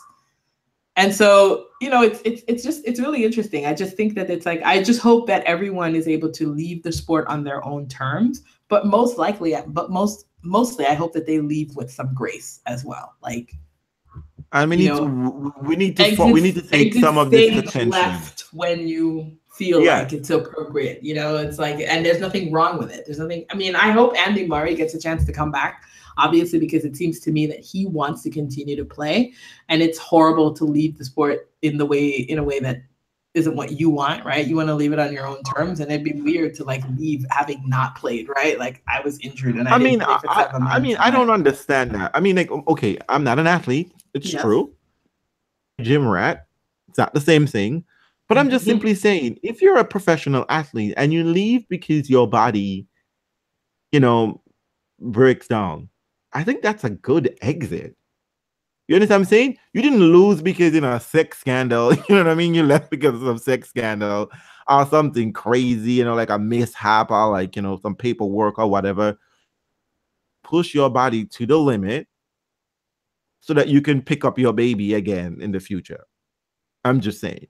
That's not a bad thing. Okay, no, it's not a bad thing. But when you have these athletes who are doing things that you haven't seen before, or at least in recent history, it makes the people beneath them think that those things are attainable, and they're not realizing that what it truly is an anomaly. That's really what it comes down to. So, we see... breaking news. Victoria Azarenka, apparently, according to one of my sites, has withdrawn from the Australian Open. I thought she already did that. No, she hadn't. She had a wild card. So now it's gone to Tom Lajanovic, Aussie, the Aussie. Okay. Yeah. Supposedly, Mrs. Nick Kyrgios. Nick.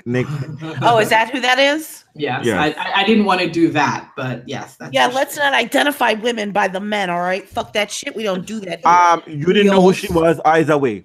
You're right. And I'm just saying, Nick claims her and she claims Nick. Just saying. Anyways, let's move on. But yeah, so you make a point. So basically what we have is the injuries. It's not new. It's because they're old people. They're old people. And also, very this high is what happens also. Let us not forget the elephant in the room. We did not overlook this. Is that because of mass capitalism, greedy capitalism, y'all stood on all the fucking courts. And everybody started playing the same you're right. points. Now matches are longer and it's harder on the body. No, that's a very valid point. There's also I saw an article come across. Yes, I saw an article come across my timeline the other day, and I wasn't in a place that I could read it, and I forgot to save it. But it was about when are we going to address these issues in tennis and look at the technology of tennis and try to figure out if that has in some way increased the injury in the sport. Because when they're not sponsors. You have string sponsors, you have racket sponsors, you have court sponsors, you have all these. You're not going to say shit about that. You're not going to say shit about that. Are you going to be able to push back on the people who make the money in your sport, who give you money, who give you clothing deals? All of these. You think Rafa is going to tell Babel, I can't play with your strings anymore because they're fucking up my shoulder? Right. And I mean, like I just mentioned, but that is a factor. That's what I'm saying. It's definitely a factor. It is a huge factor. So people are going to. So we are going to see.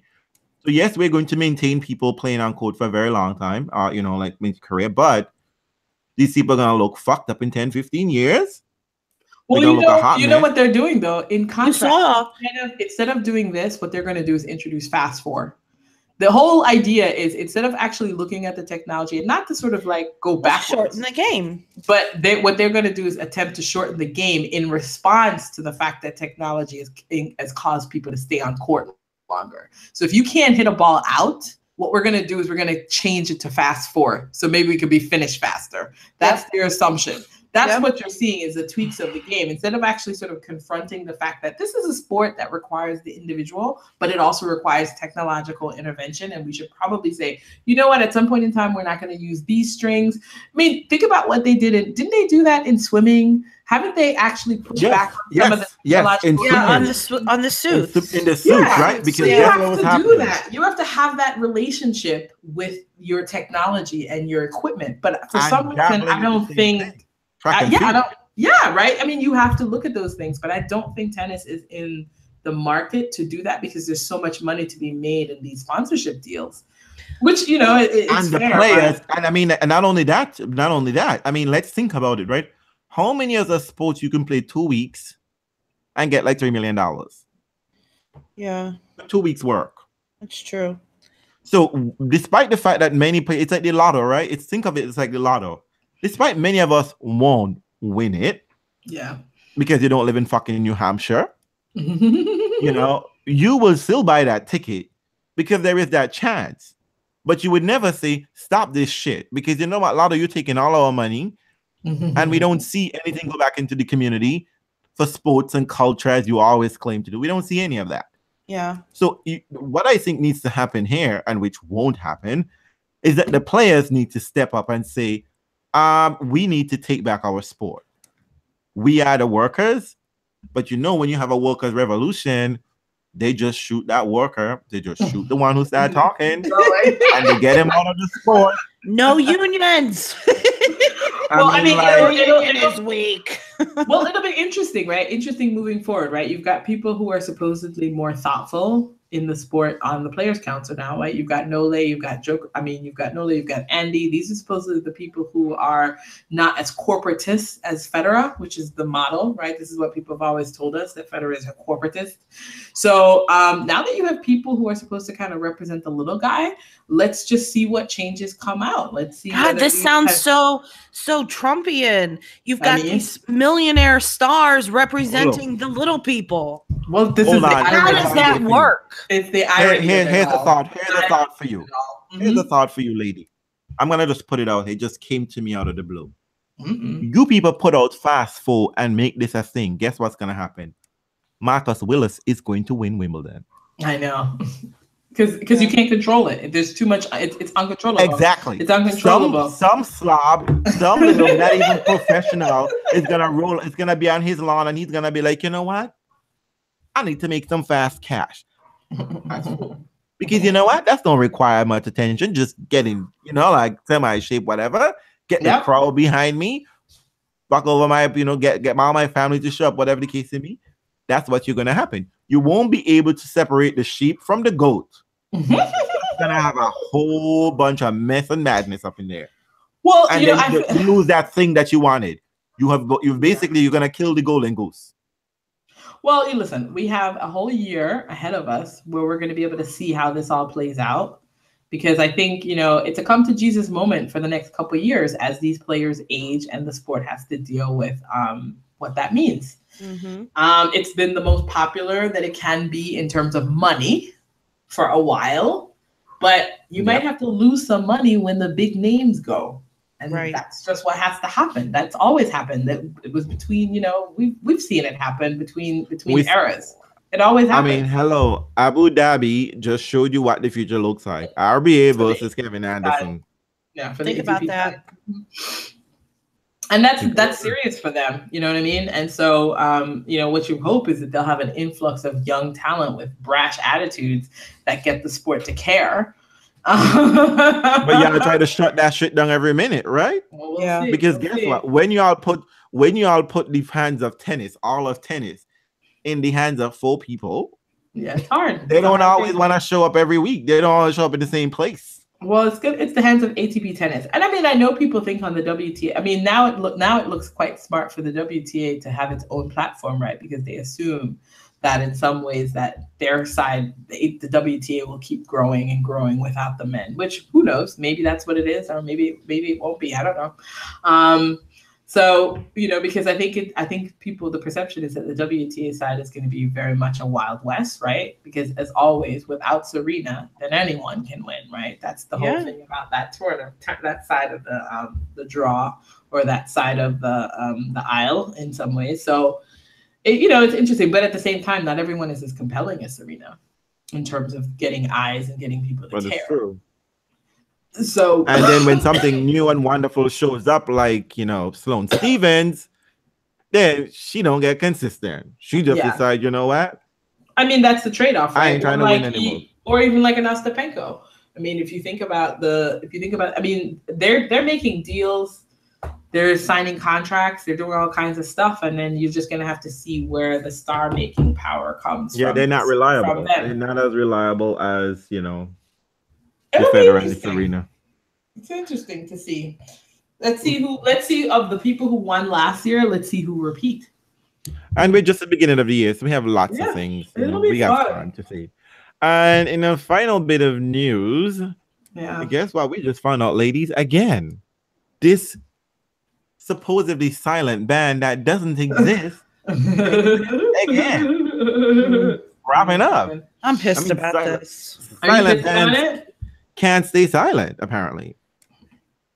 Well, is it really a silent ban, or is it really basically a playing with the rules? Because apparently, depending on what basically we're reacting to the fact that Thomas Bellucci apparently had some sort of drug.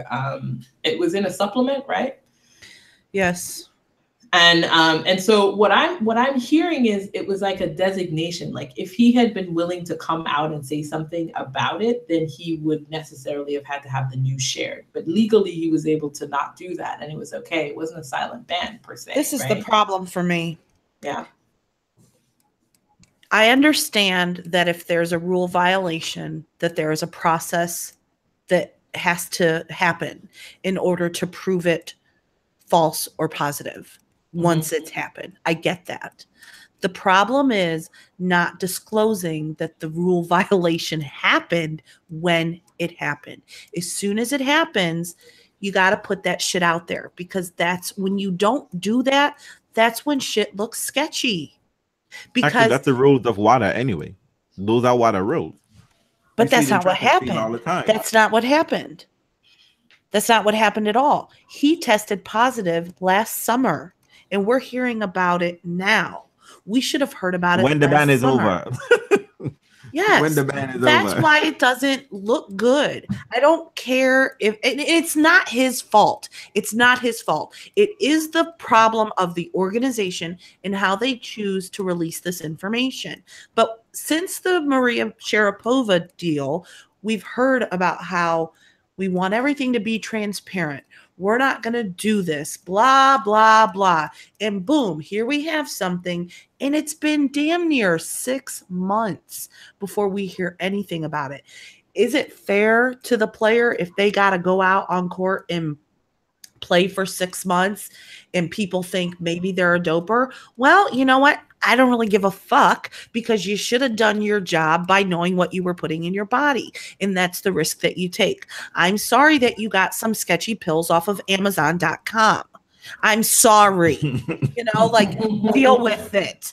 But Irani, you hear that? That's how you make an excuse to say you're not doping. Not totally boo-boo. You say your Amazon Prime fucked up, okay? Amazon Prime. I cannot wasn't that Prime around this, you guys. I can't.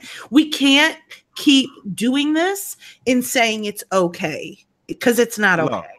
It's not okay. Look, let me tell you something, Janina. Let me tell you something. There's money involved here. There is money.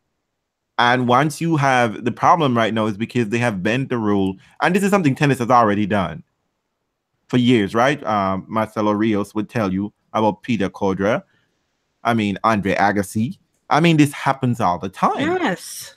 And I'm not even addressing the rumors.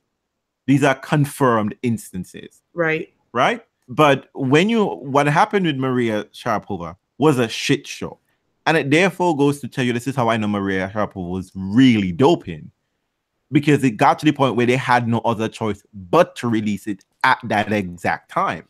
Right? Or they did a side deal and let her do the shit. You have not established, ITF has not established any real rules and regulation and any standards. So it's going to be all kind of shit show. Sorry, Ronnie come with some bullshit excuse about Tortellini. I know, and everyone pretend that this is nothing. We accept that shit. And she's still playing tennis right now. Yep. She's still playing tennis. So what are you going to tell Bellucci? That he needs to go in hiding when you basically had Maria the victim of her own doping, right? You made her the victim. You make the criminal the victim. Shit's gonna change. Tennis can't be this. You cannot unring this bell. This is gonna be a hot, messy prospect. And the only way this is going to change is if fans and players unite and really say they care. But are they going to? No, they're not. And because money is involved, the players are gonna be, because some of them know that they got their own dodgy secret, and too many people rode on that Maria bandwagon, so they can't be trying to tell Bellucci shit, and then turn around and be like, Maria ain't doping. We're gonna continue to have this problem. So unless we're gonna have to Colin Kaepernick this shit, and stand up and be loud and proud and be like, fuck it all. It's true. Somebody has to be willing to Colin Kaepernick this shit. Somebody, and that person must be supported. Otherwise, this doping shit is going to continue, not just in tennis, but in all other sports. Because, look, I assure you, Russia is going to be at the next Olympics. They're going to be at the Winter Olympics. Mm-hmm. They stole a fucking Olympics 4 years ago. We found proof and know that the whole government cheated and it was a very organized system. And nothing is happening. They get to show up the next Olympics and pretend like that was nothing. And meanwhile, Russia can't say that this is not true. Here is the proof that this is not true.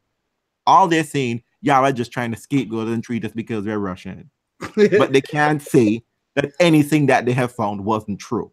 Right. They're not fighting for any of the gold medals that were stripped from the athletes that they took. They can't tell you how some guy whose name is Kafelnikov, well, I'm just making that up. It's a Russian name. I know it's not the Kafelnikov. How Yevgeny DNA sample that he submitted is female, and he's a legit, and he is a 100% male. Why is the DNA in his sample is of a female? They can't answer these kind of questions, but they get to show up next Olympics because there's money and there's power. So what we need to understand is that sports is not a pure athletic prospect. It's not about glory. It's about money. And people who are not athletes are making tons of money, and they're using and abusing us. And we just sit here because we're going to get excited and scream for our faith. But it's not okay. But you know what? I'm going to quote, what's that guy's name? Yannick Noah. He said, you know what? Maybe we should just let everybody dope. Because clearly it's happening. Clearly we're not really trying to do anything about it. I mean, so what? You know? Is that the I don't answer? know what else to say. Control doping? I mean, they have controlled doping already. You can get a TIU. Well, you know what I mean? But you know you what I can mean. get a legitimate excuse for why you're doing something. I think the thing with the sport is that they believe that as long as they don't have a public doping scandal, they don't have a problem. Right. And so tennis has been trying its darndest to make sure that they don't have a public doping scandal. But they don't look like cycling. Yeah, but in the meantime, they're looking like something else, which is even worse, which is basically that you're colluding with the people who you know are doping. That's worse than actually shining a light on it and saying, these are the people who are doping and here's what's happening. And we're doing like a zero tolerance. I mean, the whole idea behind last year's announcement about no silent bans was that you were going to aim for transparency, but not if you create loopholes for people to still act as the same way, because people don't care about the nuances. They're still going to perceive this as a silent ban. That's what it's going to be, regardless of how you shade it. So it's just, I mean, it's the shame for them. But listen, again, the people who lead tennis, they have difficult questions to ask of themselves. They have to ask themselves, how are they going to try to make the sport something that people believe in, especially as folks become increasingly cynical about sport and what people are achieving on a court and the impossibility of it. Listen, we'll just keep it going. We'll see what happens in this year. Maybe tennis will have its own kind of come to Jesus moment, like other industries are having, where they have to sort of deal with the reality of what's happening behind. We're gonna have a Me Too tennis moment. Actually, you know what? I just was listening to just watch a Dave Chappelle special, and he was referring to this whole thing. And I think, if I'm not mistaken, I'm gonna make a media recommendation as I'm stealing from that podcast that Andre, for Outrageous, which is this best non-sporting podcast out there in the world. Thanks. He talks about the fact that you have to basically have a sort of a collaboration. And you have to support people who, when they speak out about these things, don't get blackballed and crazed off. Exactly. Don't let that person who speak up about the madness, don't let them go away and whatever the case may be. But I think what needs to also happen is that we who participate in the process, we the people, to steal a line from the Constitution, is that we need to make these people pay for it. We just continue to participate and grumble and wah, but we let it go. We let it go. We show up and we buy the ticket, right? So you want to talk about, I'm not down for doping. But when Maria shows up, y'all going to buy the tickets. Yeah. Y'all going to scramble and buy the tickets. Yeah, you gotta it's horrible. I mean, and then you end up with the kind of coverage you end up covering. So it's like, realistically, the sport can't handle itself, because you know what? It's really difficult for a sport to have integrity when it's about cash at the end of the day.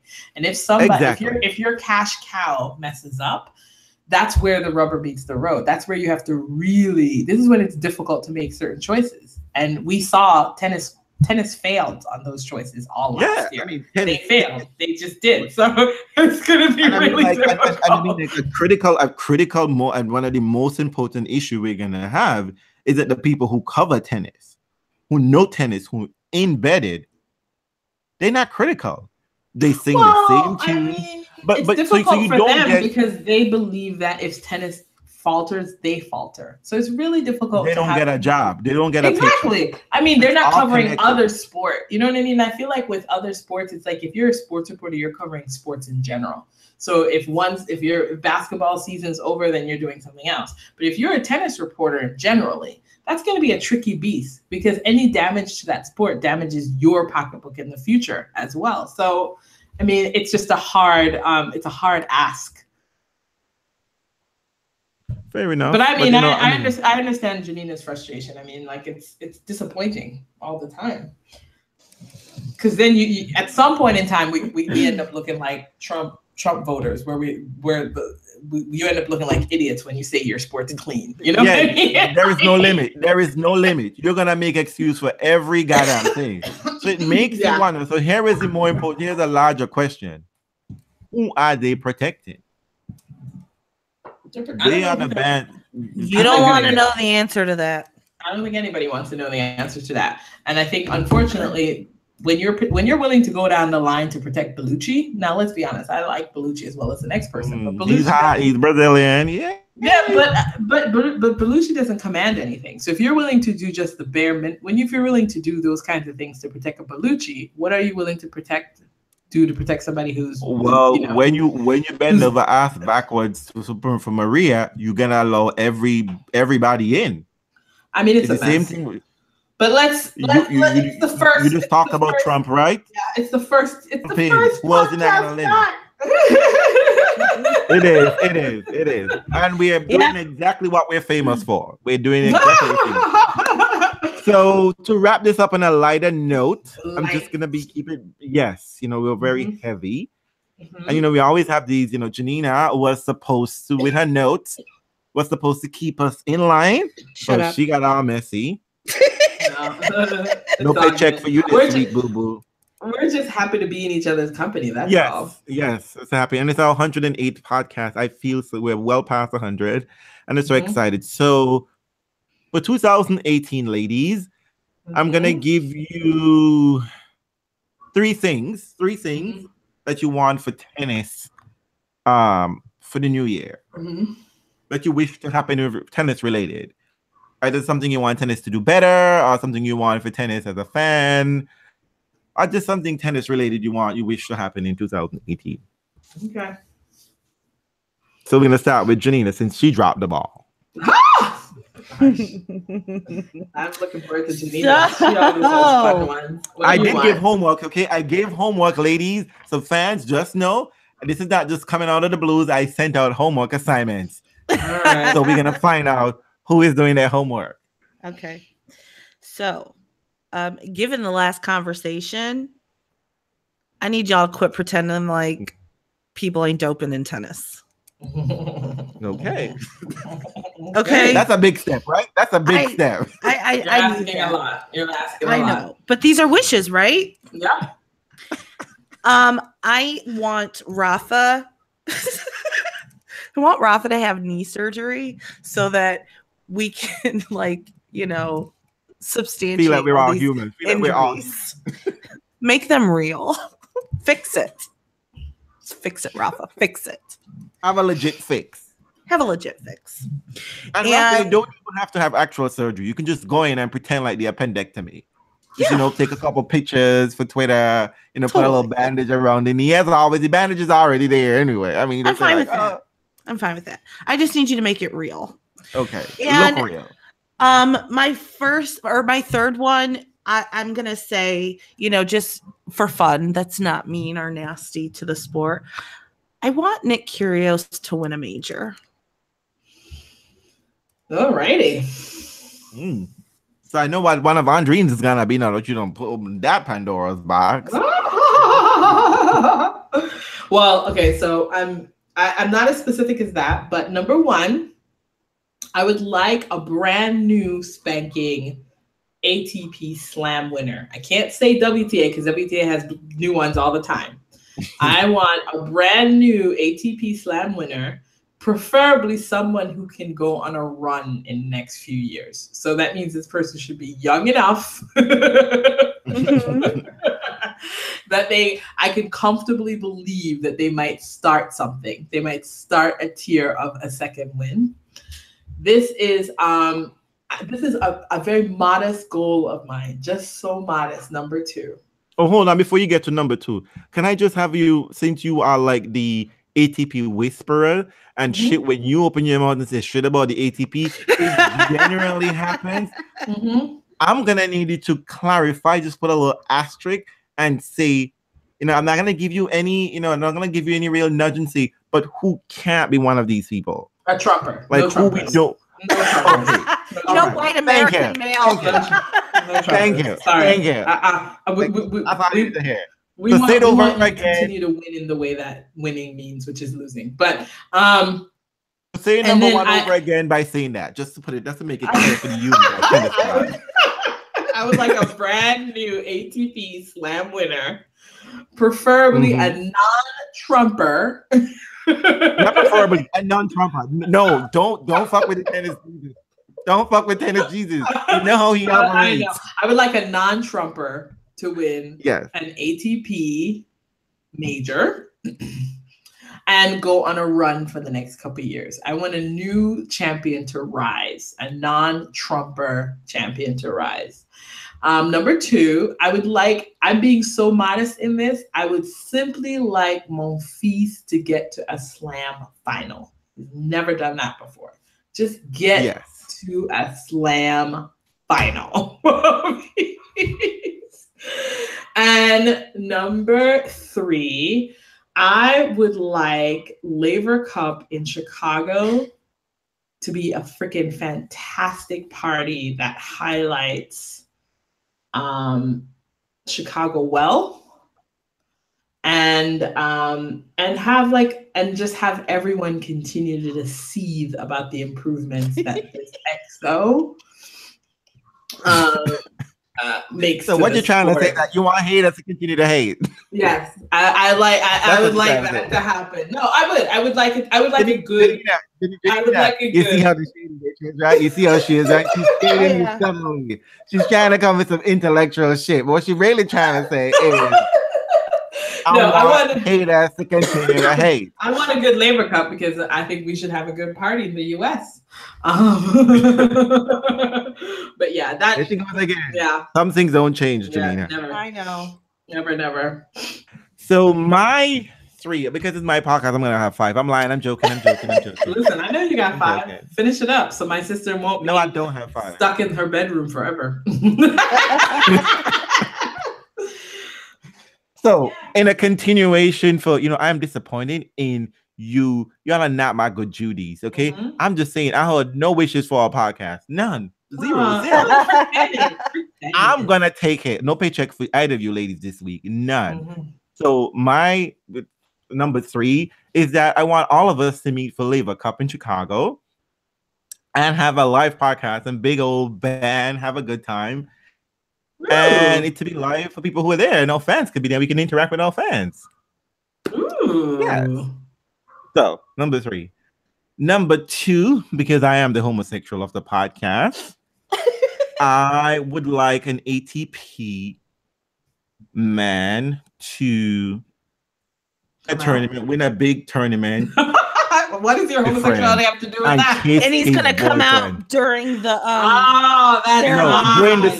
during the speech, he must say, you know what?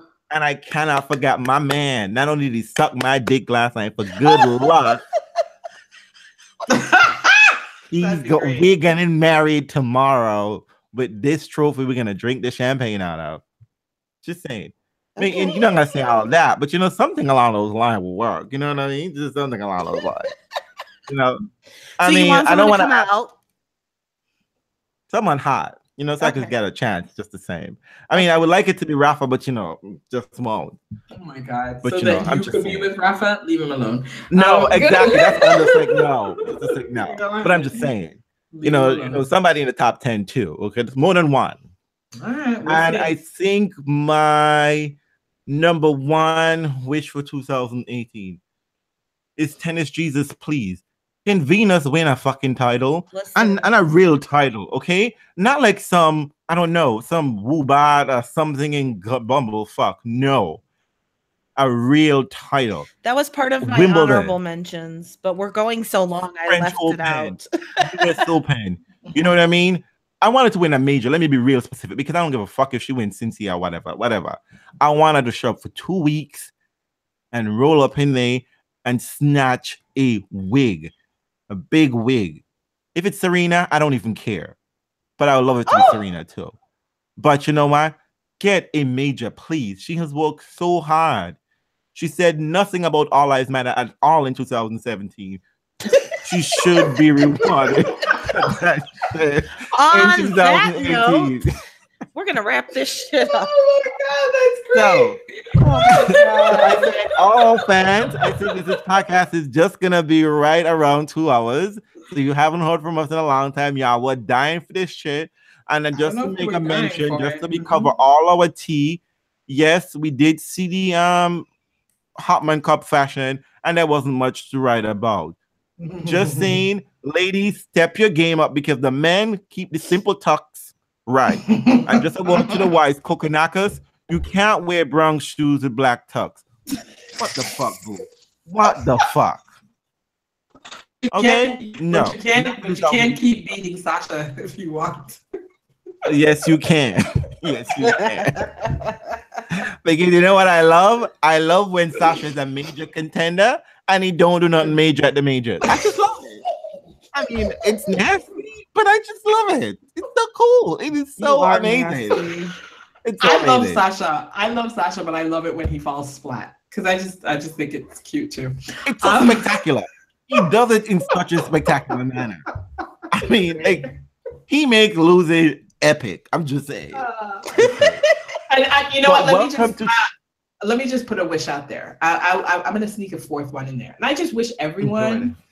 I want everyone to leave the sport the way they would like. That's really what I would like. I don't want people to cry about leaving the sport. I want you to leave it as nicely as you possibly can. That's my wish for the old dudes that are hanging around the sport. I want you to leave it in the best possible way for yourself, however that can happen for you. That's what I would like for you. That's my wish. That's my generous wish. What Andreen is trying to say that Leighton Hewitt, no more. Done. I was totally thinking Leighton Hewitt as well. Get the fuck out. No. So this fucking rolling up with Sam Grouse has not done as much as I love my big old boo-boo, teddy bear. He ain't do shit to deserve some spectacular goodbye. Get the fuck out of here. Stop it. So, and just as a final reminder, Janina, could you repeat that code for people who want to get that fabulous calendar again? Yep. Get your calendar from tenniswatchers.com. Go to tenniswatchers.com/TW merch and use the code RealzDownUnder, Reels with a Z, RealzDownUnder for 15% off. Awesome. And Tennis Watchers, it's spelled with 2 N's, not like Realz Tennis, which just has 1 N. I was fucking messed up that day. I'm sorry, people. It's just oh my god. And don't forget, and we almost forgot that in Friday we have our live draw show. Woohoo! And Australian Open start next week, Monday, which is the same day as MLK Day, Martin Luther King Day. I mean, like it's all such an exciting, wonderful time. And you should give us some suggestions for what theme we should use. We generally ignore all those suggestions and do our own thing anyway, but we just love getting those suggestions. Anyway, who knows? You might just get lucky and we might just use your theme. Because we love fan participation. And welcome to 2018. People, be happy, be healthy, be safe, and vote. And people, vote in your best interest. Whatever that is. Okay? Yeah. Yes, whatever that is. Just fucking vote. Register and vote. Not if you're going to vote for Trump, though. Go ahead. That is never in your best interest, okay? Because elections matter. As we have seen. They have real consequences. So thank you for welcoming to 2018. And ladies, my Judies, I would see you again on Friday evening at our usual bad time at 9:30 p.m. Eastern Standard Time. Be safe and stay warm if you can. We ain't talking to you, Andre. We are not talking to you. You just don't get burned over there, okay? Just stay away from fires. No, I love it. Just saying. I'm gonna be fine. Good night, good day, and welcome to 2018. Bye-bye. Enjoy the podcast with our 108th podcast. Goodbye.